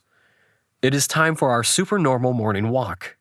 Away from the apartment, Jim stepped up his pace, gesturing urgently for his son to follow. They strode down their leafy street, crossed the road, and wandered deep into the heart of the suburbs. Tucked away in a side street, Jim led his kid to a tiny park. Ezekiel had never been a big fan of nature. Arms folded across his chest, he stared glumly at the sheer green excess of trees and shrubbery surrounding him. "So, question for you, Dad. Have you lost your mind?" "There's time for joking about later. That park bench there," Jim said, pointing. A lone woman sat on a park bench wearing an enormous hat and oversized sunglasses. Ezekiel sat between Jim and the strange woman, who appeared to be engrossed in a magazine for ferret enthusiasts. Ezekiel looked closer. "Felicity?" Felicity lowered her sunglasses slightly and gave Ezekiel her most serious of serious looks.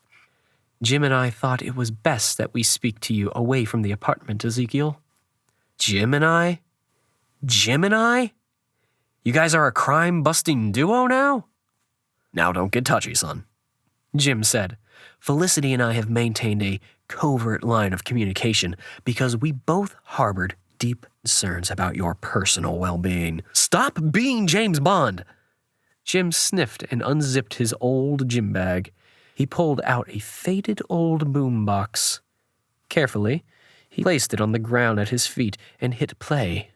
A burst of 80s music enveloped the park in an impenetrable bubble of synthesizer-drenched swagger. Bon Jovi, really? You already said that. Jim looked at his son strangely. Anyway, we don't want what we're about to tell you to be overheard. What is all this? Ezekiel demanded. He reached over and turned the music down to a dull thump. He was halfway through standing up to go when he caught something different in Felicity's and Jim's expressions. As ridiculous as their methods were, something was bugging them both. It wasn't often he saw his dad unnerved. Now was one of those times. I got to thinking about that letter Felicity found. Ultra-weird and scary CEO of your ultra-secretive company asked a security team to begin implementing ultra-serious-sounding compliance protocols on you. Okay. Well, it's just, what does that sound like to you? Given the ultra-weird context, you mean? Yeah. And that they do odd and inappropriate things like sliding job offers out of the blue under doors, that kind of thing? Jim nodded. If I had to guess at what you're guessing, you think I'm being watched. Exactly, Felicity said. Jim glanced over his shoulder and lowered his voice. For the last few days, I've been observing things, and I discovered something odd. There's been a new Wi-Fi network in our apartment building, just a random string of weird numbers and letters. But it's different every day. So? I watched it for a while, and I realized that the network disappears minutes after you head out to work. Then it reappears when you come home, almost as if the Wi-Fi network were somehow directly connected to your movements. Felicity added meaningfully. Ezekiel pushed back a wave of irritation. He'd given up Golden Girls for this? There are Wi-Fi networks all over the place. It could be anything, a smart device, a new alarm system maybe. Jim raised his hand. Okay, fair enough. Point taken. Stop listing things. But there's more. Jim flicked open his phone, scanned through his photo album, and handed it to his son. Ezekiel studied the photo. It looked as though it had been taken early in the morning, through the half-open blinds of his dad's window down to the street below. A large black panel van was parked under a tree. Jim tapped the van. Every morning, this van is parked across the street from before dawn. Later that morning, after you've gone to work, it's gone. Every day. And it's at that exact moment the Wi-Fi network disappears. Felicity grabbed her phone, swiping deftly. And here's the same black van parked outside Protojo moments after you arrived at work yesterday. Okay, that is odd. Ezekiel agreed reluctantly. Felicity looked at Jim and nodded. Let me guess. There's more. Yep. Jim placed the gym bag in Ezekiel's lap and opened the zip. When Ezekiel looked at him questioningly, Jim pointed his chin at the bag. Just look. It's not an enormous rubber spider, is it?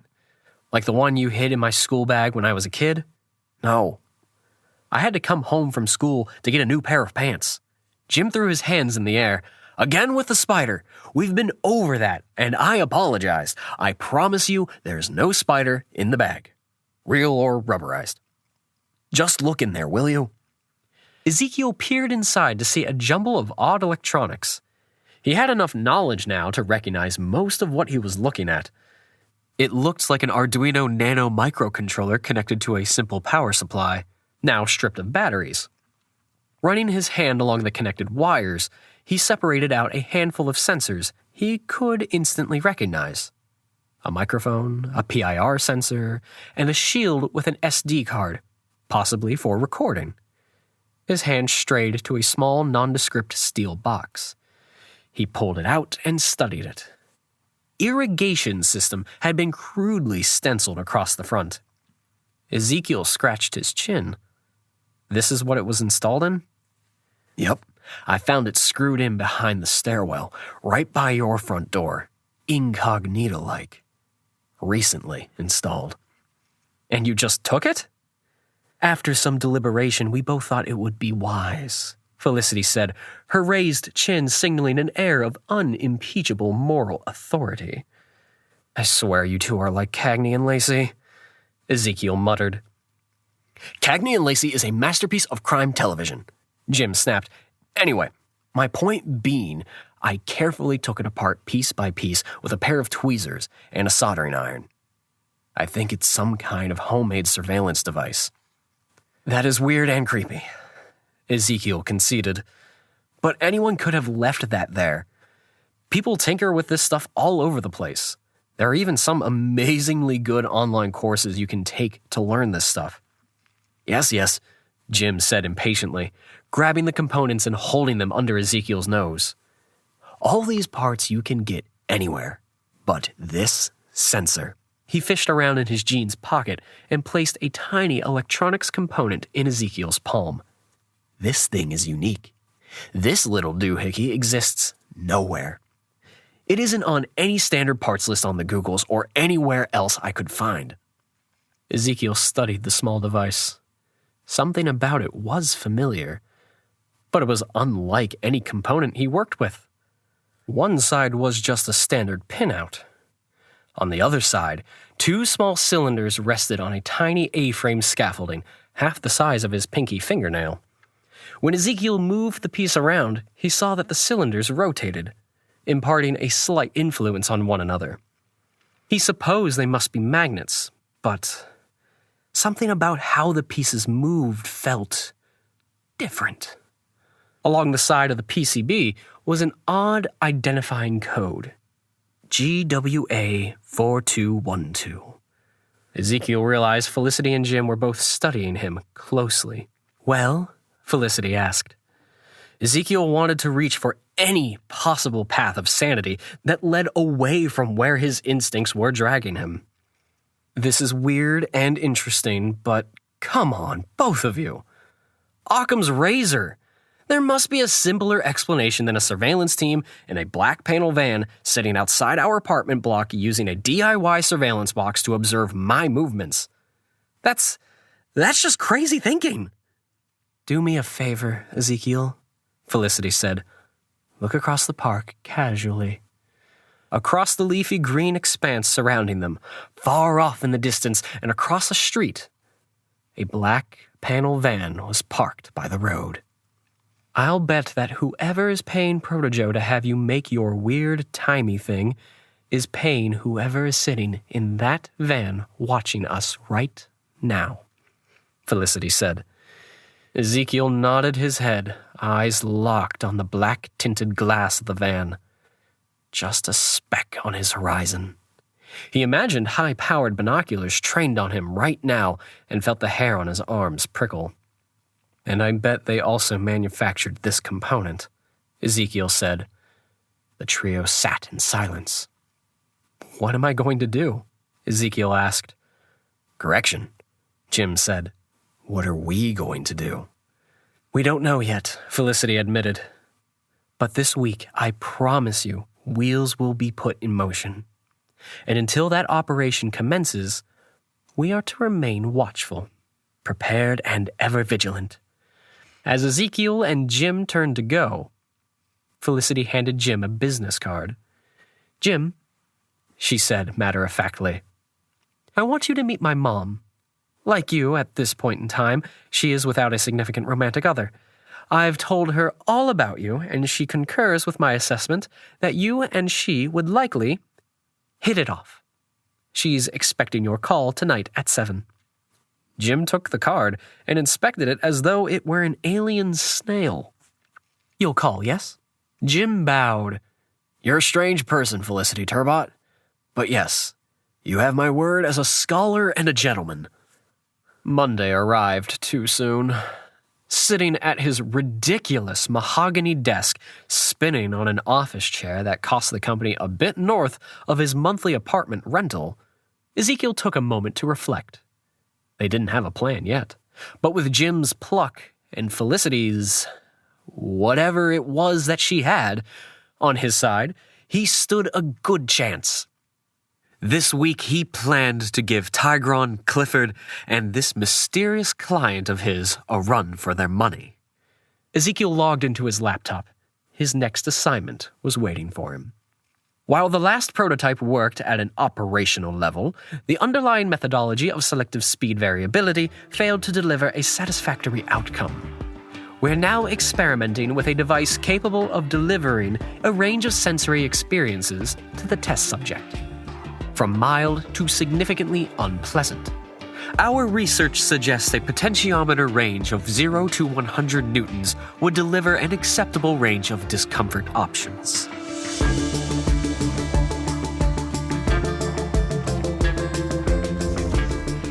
Chapter 6: Gilgamesh and the Red Dragon.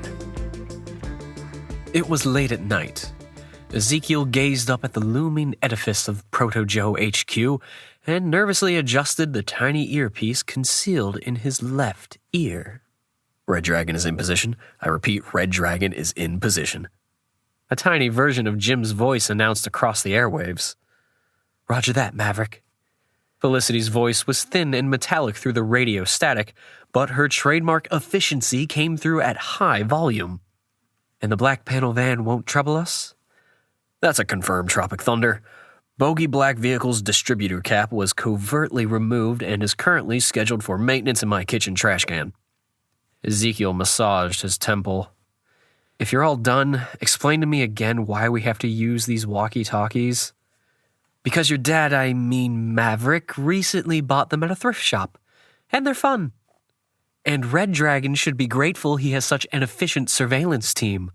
Felicity's tone suggested that she considered the walkie-talkie debate closed. Ezekiel glanced at the nondescript figure huddled against a fire hydrant across the street. To all appearances, sleeping off an alcohol-drenched night on the town. He had to admit his dad was unusually skilled at disguises. From the shadows, Ezekiel could just make out Jim giving him a quick double thumbs up. Here goes. Ezekiel whispered into the microphone hidden inside his lapel. Ezekiel stepped into Proto-Joe's deserted lobby and headed for the reception desk, footsteps echoing. Hi, Robert. Working the late shift? Robert shifted in his chair and his eyes narrowed. It's 11 p.m., Dr. Troubadour. Open the elevator, please. I have some important work to complete. Ezekiel adjusted the badge around his neck, the flash of gold reminding Robert of Ezekiel's newly acquired and highly official access privileges. Robert grunted. He finger-stabbed a few buttons on his keyboard. This is extremely irregular, he said sullenly. I shall make a note of this on my official, slightly irregular activities sticky note. Ezekiel stepped inside the elevator and waved at Robert as the doors closed. Minutes later, Ezekiel was at his desk. He swiftly finished the prototype, adding the last remaining jumper cables with confident fingers. It all seemed so straightforward now. He tested the potentiometer a few times. Perfect. He'd figured out how to build the prototype that morning. But he stuck to the plan, deliberately slowing his work to a crawl. Finishing a rush job was a perfect excuse to perform this little late-night heist. Okay, I'm ready, he whispered into his earpiece. All clear outside, Jim whispered. All quiet on the security system. You're good to go, Felicity's voice whispered. Ezekiel poked his head out of his office door and glanced left and right. The place was deserted as a tomb. He trotted to the heavy black door that led to the service corridors and tested it. Locked. Okay, wait just a minute. Felicity's voice came back. Through the radio static, Ezekiel heard quick keyboard tapping. The door's electronic lock buzzed and quietly swung open. Ezekiel stepped into a narrow concrete corridor, pale white lighting giving way to the harsh red light of an off-limits maintenance corridor. Biting his lip and moving as quickly and quietly as possible, Ezekiel closed the door behind him with a faint click. The air was colder in here, and Ezekiel realized that the constant background hum of air traveling through ventilation ducts was fading away to silence as he followed the dark corridor. "Somewhere ahead you should find the maintenance elevator," Felicity whispered. "If my schematics are correct, that'll take you straight down to the basement." Ezekiel crept forward. The air smelled musty. Old sheets of frayed plastic hung from the ceiling. Remnants of paint jobs started and forgotten decades before. Something shone dimly at the end of the corridor.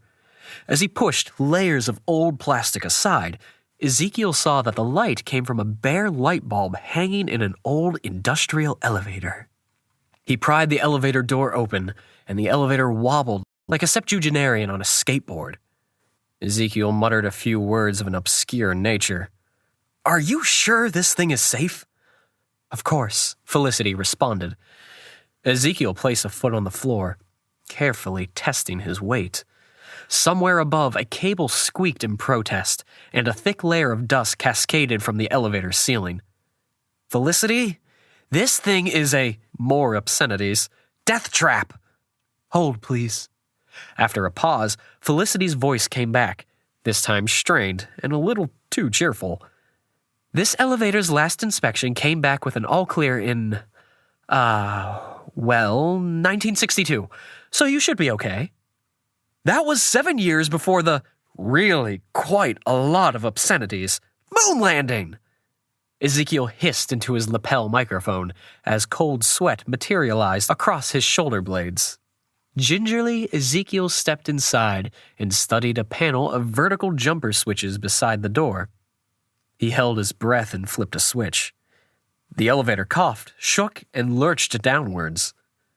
A speaker in the ceiling crackled into life and began to play a jazz saxophone rendition of Copacabana. "I'm moving, but very, very slowly," Ezekiel whispered. "Better than very, very fast," Jim's voice replied. He cleared his throat awkwardly. Listen, since we have this nice little break, I wanted to mention something. It's a little bit personal." "Dad, I'm in a 60-year-old elevator descending to the ominous basement of an evil global corporation that may or may not be experimenting with the fabric of space-time." "So you're saying now isn't a good time?" Ezekiel rested his head on the elevator door and closed his eyes. "No, now is the perfect time, Dad. Go right ahead." "Well, Felicity, I rang your mom. I rang her a few times, to be honest. Anyway, it turns out her toaster isn't working. I think it's the heating element. And, seeing as she's your mom, I thought maybe it'd be the right thing to do to see if I can pop around to her place and fix it for her. The heating element, I mean, if you're okay with that." Copacabana faded into an orchestral rendition of Greensleeves. "Jim, I think my mom would appreciate that." There was a thump. "I'm here," Ezekiel whispered. He stepped out of the service elevator into an enormous and pitch-black room. A waft of damp paper and mildew assailed his nostrils. A clunky wall switch lay on the wall to his right, with conduit running up the wall to several huge floodlights hovering over the basketball court-sized room. His finger hovered over the switch. "No one's in the building?" "Affirmative," Felicity whispered. "I'm watching logins right now, and 0 people are logged into the system." "No movement outside," Jim added. "Your fancy reception desk fella left the building 20 minutes ago. He looked grumpy." Ezekiel shook his head and frowned. Something stopped him from flicking the switch. He fished his smartphone from his pocket and set the flashlight to its lowest setting. In the dim light, he made out row after row of rusty bookshelves, each stacked to overflowing with old binders, files, and project folders. Walking as quickly as he dared, he scanned the dusty labels on each row. It's not here, he muttered, voice thick with dust and tension. It has to be. Keep looking. Ezekiel had nearly reached the far back corner of the room when a faded yellow label appeared in the gloom. Component Manifest. Ezekiel swallowed and felt a prickle of sweat on his forehead, despite the cold. Found it, he hissed into the tiny mic.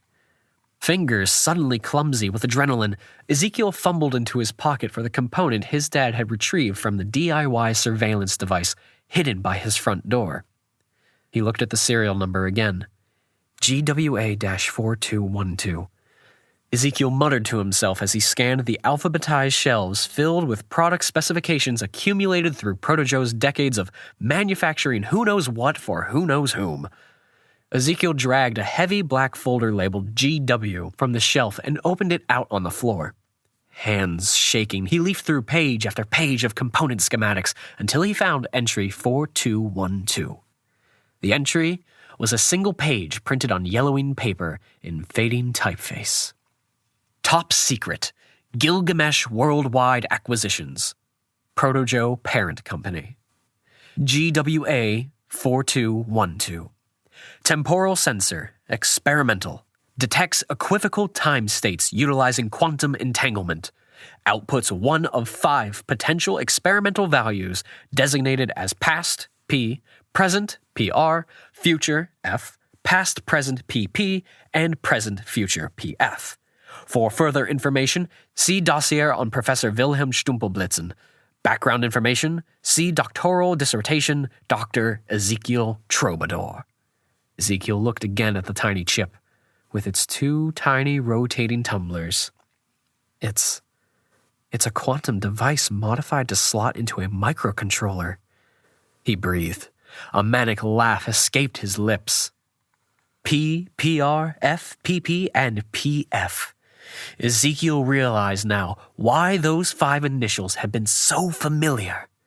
He'd come across these terms in some of the academic literature he'd used to complete his own research. Dr. Stumpelblitzen was a pioneer in the field, challenging peers to think in new ways about time and causality. He was the thought father of Ezekiel's research. Stumpelblitzen. Ezekiel whispered to himself, mind racing back through years of research. Then it all came back in a rush. Wilhelm had been a bad man. In the early 80s, news emerged of the good professor's gross ethical misconduct. He'd resigned in disgrace after admitting that his temporal research methods included subjecting test subjects to electric shock, mind-altering drugs, and a brutal barrage of hypnotic suggestion, often against their will. The man had died in prison, his name now used in hushed tones as a warning. And yet his name was on a dossier, right beside his own. Ezekiel leaned against a bookshelf, stunned. His mind raced over the possibilities. Did that mean this parent company, Gilgamesh Worldwide Acquisitions, had been working on temporal causality disruptions for over 50 years? And what had they been willing to do to make it happen? He shuddered as the next logical question oozed into his synapses. I think I have what I was looking for, Ezekiel intoned into his mic, voice thick with dust and fear. He stumbled to his feet and froze. Something was wrong. He hadn't heard anything. Nothing had physically changed around him. But something in the air felt different. A hot jolt of fear jangled down his spine. He flicked his cell phone off, and the room filled with inky blackness. Felicity, come in. I'm here. You're absolutely sure no one is in the building? Absolutely. I'm watching the logins and door swipe codes right now. She drew in a sharp breath. Wait a minute. What's going on? Ezekiel could hear his heart pounding in his ears. This doesn't make sense. I'm seeing door codes and elevator access requests light up, but then go off almost instantly. It's like access requests are moving through the building toward your location, but the system isn't registering actual opened and closed doors. Panic was creeping into Felicity's voice. To make that happen, you'd have to have an access level that allowed you to fully override Protojoe's systems, and that's... Ezekiel, hide! Hide now! Ezekiel looked around frantically. There was a tiny gap at the end of the bookshelves filled with a clutter of painting gear.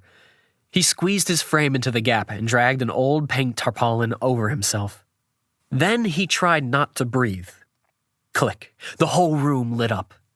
Ezekiel's earpiece crackled with alarmed voices. Slowly, so slowly, Ezekiel reached up and switched it off. Silence descended, far thicker and deeper than the darkness had been just moments before. Seconds dragged on into minutes.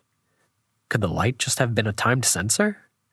An outdated security measure? An electrical glitch? Ezekiel's mind raced while his body stayed frozen beneath the tarpaulin. Footstep. Then another. Slow and heavy paces moved down the central pathway between the shelves, then stopped. After what felt like an age, the footsteps started back toward the door. There was a click again. Darkness filled the room. Ezekiel listened to the sound of footsteps fading down the dark corridor outside. Silence returned. Ezekiel switched on his earpiece again and cautiously emerged from the tarpaulin. "I'm safe," he whispered hoarsely. "The service elevator just pinged another access request," Felicity whispered urgently. "You need to use the executive elevator and get back to your office, now." Ezekiel got up and sprinted back the way he came. "Are you sure I can access it?"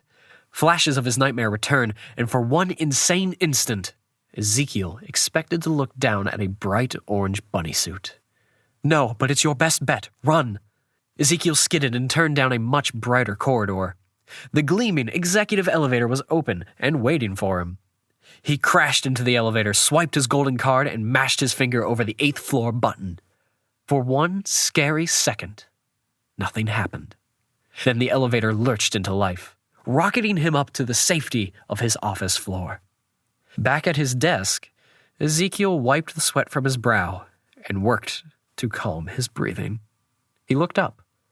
Tigran was standing at his office door. "You're working late, Ezekiel." Ezekiel stretched and yawned. Yes. This has been a hard project, but I'm, figuring it out." "Don't worry." He smiled, every muscle anticipating Tigran to leap across the room at him. He forced himself to reach for his coffee mug and grinned at her, in what he hoped sold the idea of obliging reassurance. That's great. She tapped her fingers on the doorframe, thinking. "Well, your hard work has not gone unnoticed, but in future, do me a favor and let security know if you plan to work this late. We all appreciate your dedication, Ezekiel, but the corridors here can be a hazard late at night. I just want to make sure our star prototyping talent stays safe, okay?" Ezekiel lifted his coffee mug in a mock toast and nodded. "You got it, Miss Hesk." Tigran flashed him a chilly smile. Then she gave Ezekiel a last appraising look before disappearing into the gloom of cubicles beyond his office door. The next morning, Ezekiel sat at his desk, struggling to stay awake. He looked at his prepared prototype and reached a decision. Proto Joe wouldn't let him quit. So it was time to start making some demands. He grabbed a sticky note and scribbled out a note. "Gilgamesh, prove the test subject is safe, or I walk. Cordially, Dr. Ezekiel Troubadour. P.S. Get Tigran off my back. Tell Clifford to use a better cologne, and stop following me." He wadded the sticky note into a tight ball and tucked it under the breadboard. Minutes later, the packaging team arrived and boxed up his prototype for shipping. One way or another, he was committed now. 2 days later, his next briefing arrived. The Force application prototype was successful, beyond anything our observation crew anticipated. Coupled with the speed selector interface, a judicious application of Force produces promising results. We're now ready to introduce the crucial missing element to the experimental paradigm: randomization. We require a dial interface connected to a series of 3 LEDs. These LEDs will be dimly illuminated in their default state, but will pulse with brighter illumination from left to right. The dial will adjust the speed of the pulse. On pressing a button, a randomization algorithm will stop the pulsing effect, with just one of the 3 LEDs brightly lit.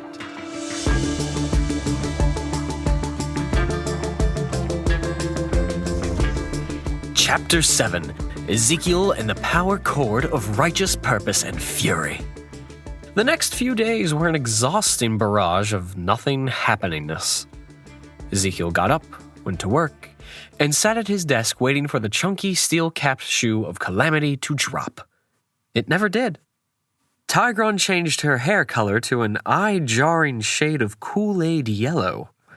In a flourish of time management brilliance, Clifford blended no fewer than 6 staff birthdays into an event his all-caps company-wide email described as a corporate mandatory meta celebration. Even the birthday cake was viciously apologetic. It came in an official Protojo emblazoned cake box and tasted of stale coffee, apologetic walnuts, and sadness. Other than that, it was almost business as usual at Protojo Inc. The black panel van parked outside Ezekiel's apartment suddenly disappeared, and Ezekiel wasn't sure if this was just his imagination, but he could have sworn that Clifford's unsettling personal aroma lost something of its eye-watering mothball quality.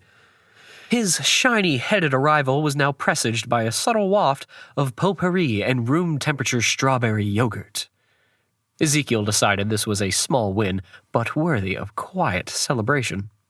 Everything had been oddly satisfying on the work front. Electronics and the art of prototyping were beginning to take on a firm and pleasing shape in Ezekiel's capably sponge-like gray matter. It all just made sense somehow.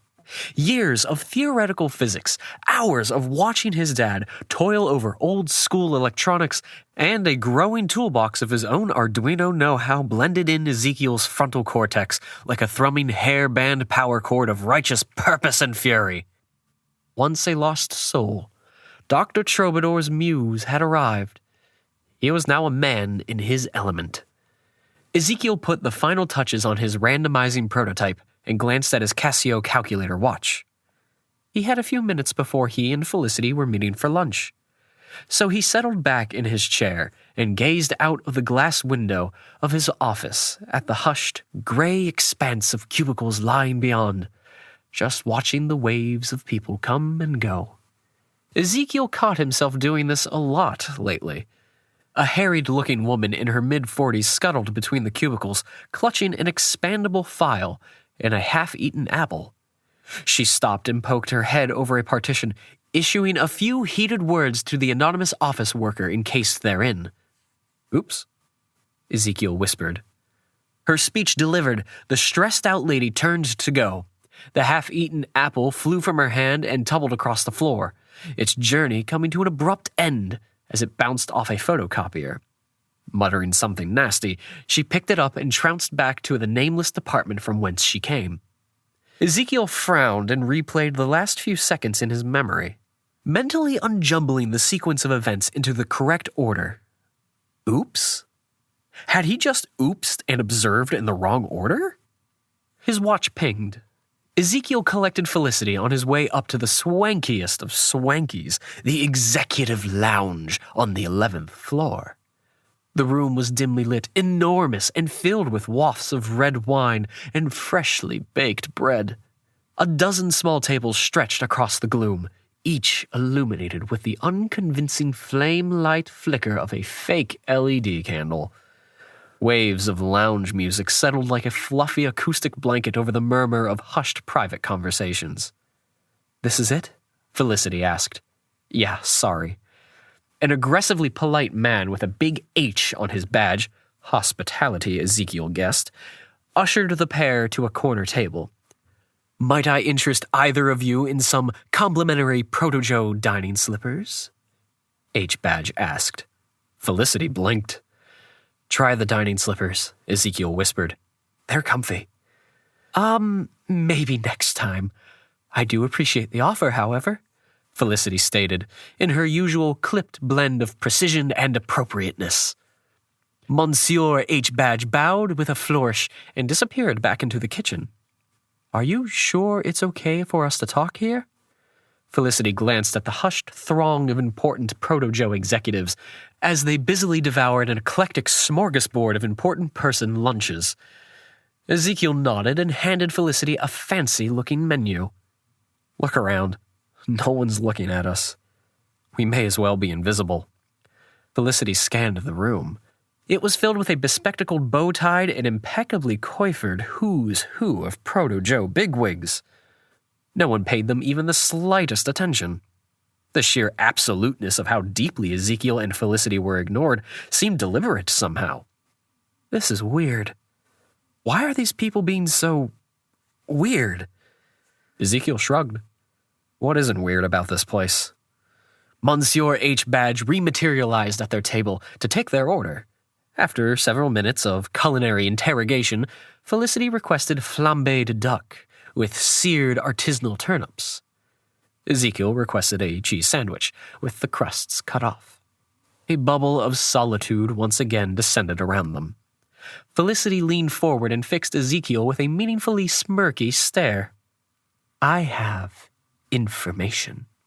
After Ezekiel told Felicity about his strange finding deep in Proto-Joe's dusty archives, Felicity swooped into action, her sights set on learning more about Proto-Joe's mysterious parent company, Gilgamesh. She delved into every corner of the dark web. She had plundered the Byzantine virtual corridors of library and lore, but all to no avail. Gilgamesh was a black spot on the world's radar. A great void of non-information shrouded the company, if that was what it was. I thought Gilgamesh was a dead end, Ezekiel said. It was. But what do you know about Professor Wilhelm Stumpelblitzen? Ezekiel shrugged. Only what I already told you.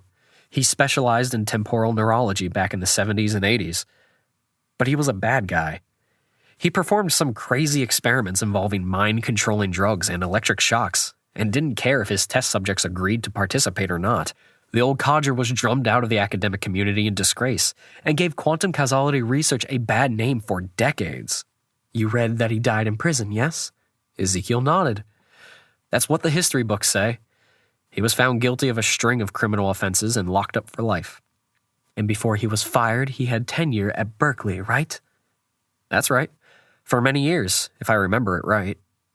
So it'd stand to reason that he probably did his time somewhere in California, yes?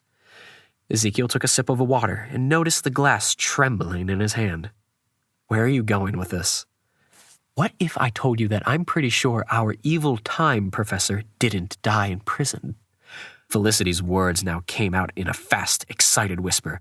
Don't ask me how, but I've been looking through release records. What? How? Ezekiel asked. I told you not to ask. At that moment, their food arrived, and Felicity and Ezekiel switched to small talk while Monsieur H. Badge inserted a small paper umbrella into Ezekiel's cheese sandwich, bowed with an even grander flourish, and disappeared back into the hushed background. Felicity took a few bites of duck, grimaced, and glanced around the room. She set her fork aside and pinned Ezekiel with another of her intense glares. After a lot of sniffing around, I found a record of a guy named Bill Stump, released from California State Prison in 1994. William Stump. Wilhelm Stumpelblitzen. Oddly similar, wouldn't you say? Ezekiel carefully extracted the paper umbrella, cleaned the toothpick on his napkin, and took a bite from his sandwich, chewing thoughtfully. I mean, I guess so. Or it could just be a guy named Stump. Bad names happen. 6 months later, this same Bill Stump filed for a California driver's license. Check this out. She produced a sheet of paper from her purse and slid it across the table. Ezekiel looked down at 2 scanned pictures printed side by side. On the left was a 1986 newspaper clipping he instantly recognized. He'd seen this before. It was Professor Wilhelm Stumpelblitzen at his highly publicized trial. One fist clenched, he stared defiantly into the camera. Even in grainy black and white, his face blazed with zealous outrage. Ezekiel shivered. This was the face of a man who believed he stood shoulder to shoulder with the very gods. On the right was a scan of a driver's license.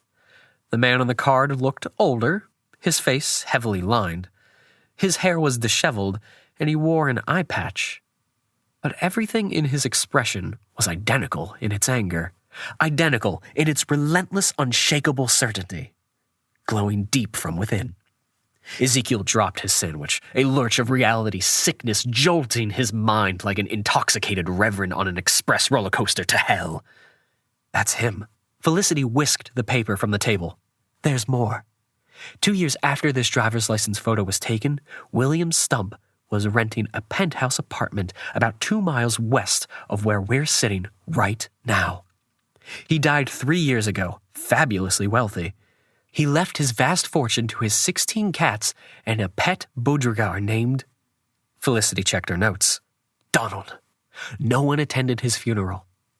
How did he become so wealthy so fast? I don't know, Felicity admitted.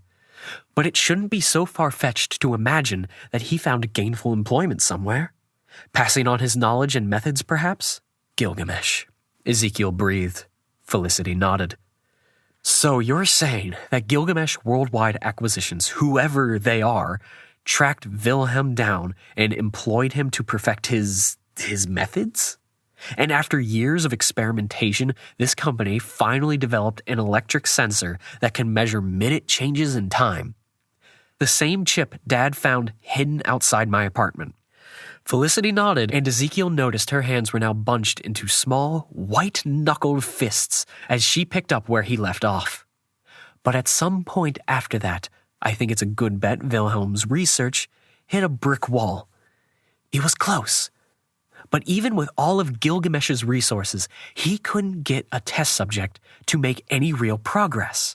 The drugs, the electric shocks, the psychological pressure, they all pushed test subjects toward his goal. But something crucial was missing. Then, years later, Felicity's voice trailed off, waiting for Ezekiel to say what they were both thinking. They found me. Felicity stirred her glass of water with a finger, lost in thought for a moment. There's just one thing I can't figure out. I get that they wanted you to keep doing Wilhelm's research. But why did Gilgamesh hide the time sensors outside your apartment? What were they trying to measure? Me. My mind. Felicity frowned and inclined her head. Things have been happening recently, up here. He tapped his forehead. Starting to know things before they happen. Like when I was down in Proto-Joe's basement, I knew someone was coming. I wasn't seeing into the future exactly. It was more that events jumbled around for a few seconds, and when they jolted back into sequence, I just knew things I didn't know before. Why didn't you say anything? Felicity demanded. A scarlet rash of anger raced from her cheeks to her forehead. I wasn't sure at first. So what does that mean? These prototypes are changing you somehow? That doesn't make any sense, does it? I mean, you're the time doctor. You tell me. Could these things you're making be changing your perception of time? I don't think so. I mean, I'm just making experimental devices. It's Gilgamesh that's building them into the real thing. The room was now steadily clearing the Proto-Joe's elite. Ezekiel glanced at his watch. So what happens next? Felicity asked, a note of accusation still coloring her voice. Ezekiel shifted in his seat awkwardly. Well, I sent Gilgamesh a little note demanding they prove their test subject is safe. So I guess I wait to hear back. Felicity flicked Ezekiel's nose. We wait, she corrected him. We're a team now. Get that in your head. Ezekiel gazed down at his half-eaten sandwich, contemplating the strangeness of life, fictitious iguanas, temporal physics, and accidental friends. It was time to go. Back at his office, Ezekiel found 2 items waiting for him on his desk. A plain white card with a phone number on it, and a small chrome-plated thumb drive. On mental autopilot, Ezekiel closed and locked his door and slid the thumb drive into his laptop. A password prompt popped up in the middle of his screen, the cursor blinking at him. A test. How to guess a shadowy and secretive company's access password. Weeks ago, Ezekiel would have leaped to rational deduction and research. He'd have Googled modern cryptography methods. He might have considered running a UV light over the business card. He may have even searched Scooby-Doo style for clues in his room. Ezekiel closed his eyes and let his mind drift.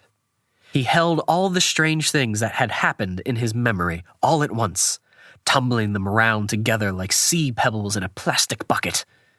He opened his eyes and smiled as he read the word he'd entered into the password field. Iguana. He hit enter. A video screen popped up. A large black letter G slowly rotated against a night sky, then faded out. The image was replaced with footage of a well-lit room with white walls and a polished concrete floor. A thin man in a nondescript tracksuit sat upright in an office chair, hands resting comfortably in his lap. He was wearing an enormous helmet-like contraption that came down over most of his face. Only his chin and part of his mouth were visible. Studded across the helmet were dozens of LEDs and wires that flowed down around the man's ankles and trailed off screen. "You asked for proof the test subject is safe," a voice said quietly, crackling with computerized distortion. At first, nothing appeared to be happening. The man sat perfectly still. His chin lifted slightly as though he was staring intently at something displayed inside the helmet. Then he whispered a word Ezekiel couldn't make out. A fraction of a second later, an array of LEDs flashed with vivid green light across the top of the helmet's visor. The man's mouth smiled and he nodded. Then he stilled, his posture returning to one of intense concentration. "The test subject is working hard and making great progress," the same computerized voice said, its tone neutral and calm. "He wants us to send you his thanks. He wants you to know that your work was the missing piece, Dr. Troubadour. He wanted to tell you that you and he are changing the world." There was a pause then, as the test subject lifted a hand and gave a confident thumbs up, looking for all the world like the grainy footage Ezekiel had seen of test pilots from the 50s. "He asks you to keep going, to finish what you started. For everyone." The screen went black. Ezekiel sat back in his chair and adjusted his glasses. His palms were sweaty. His jaw throbbed, and he felt a tight orb of electrified tension somewhere behind his eyeballs. Of course, the footage could all be a fabrication. The test subject, whoever he was, could have been forced to give the impression of being okay. But Ezekiel knew to his bones that what he had just seen was the truth. Somewhere out there, this person, unknown, was eager to reach places uncharted, to see the universe through radically different eyes as no one had before. Who knows what Gilgamesh wanted from this? But Ezekiel was sure they weren't forcing this man to participate. The test subject was alive, well, and a willing participant in shining a light into the shadows of the unknown. Ezekiel closed his laptop and pulled his latest randomization prototype out of his desk drawer. He called the shipping team to come and pick it up. As he waited for them to arrive, he looked at his prototype with fresh eyes and frowned. Something was wrong. Gilgamesh was right that randomization was a logical next step. It was a leap he'd only toyed with in his research, but he could see now that randomness could greatly accelerate the process of thinking causally. The problem was that the randomization algorithm programmed into the Arduino microcontroller wasn't random enough. Ezekiel stared into space as the shipping team packed up his prototype and closed the door silently behind them. He was alone again in his oversized office. He grabbed the plain white business card and punched out the number on his desk phone. It rang twice, then clicked, then crackled. "Is this Gilgamesh?" "Yes," a voice said in that same expressionless robotic voice he'd heard in the video. "The randomized prototype won't work." The phone line crackled for a few seconds. Then the voice returned, still expressionless. "Why?" "Introducing randomness is good. You're on the right track, but the microcontroller code we're using, there's a problem. It runs a crude randomization algorithm. It isn't close to random enough." More silence. Ezekiel found himself straining to hear through the static for some trace of a reaction. "Nothing. I know how to fix it," Ezekiel added. "We trust you, Dr. Troubadour. Fix it." The line clicked. Ezekiel fired up his laptop, mind aflame with many questions and one bright answer. For the first time, he wrote his own set of prototyping instructions.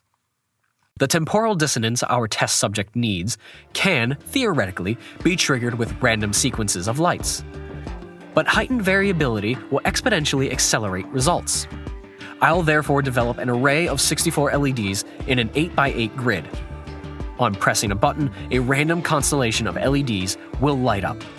Observe the results and report back in 72 hours to confirm my assessment.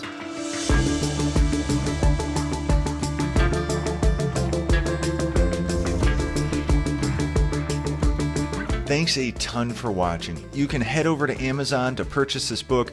It would really help support our channel. Thanks a lot. Have a great one.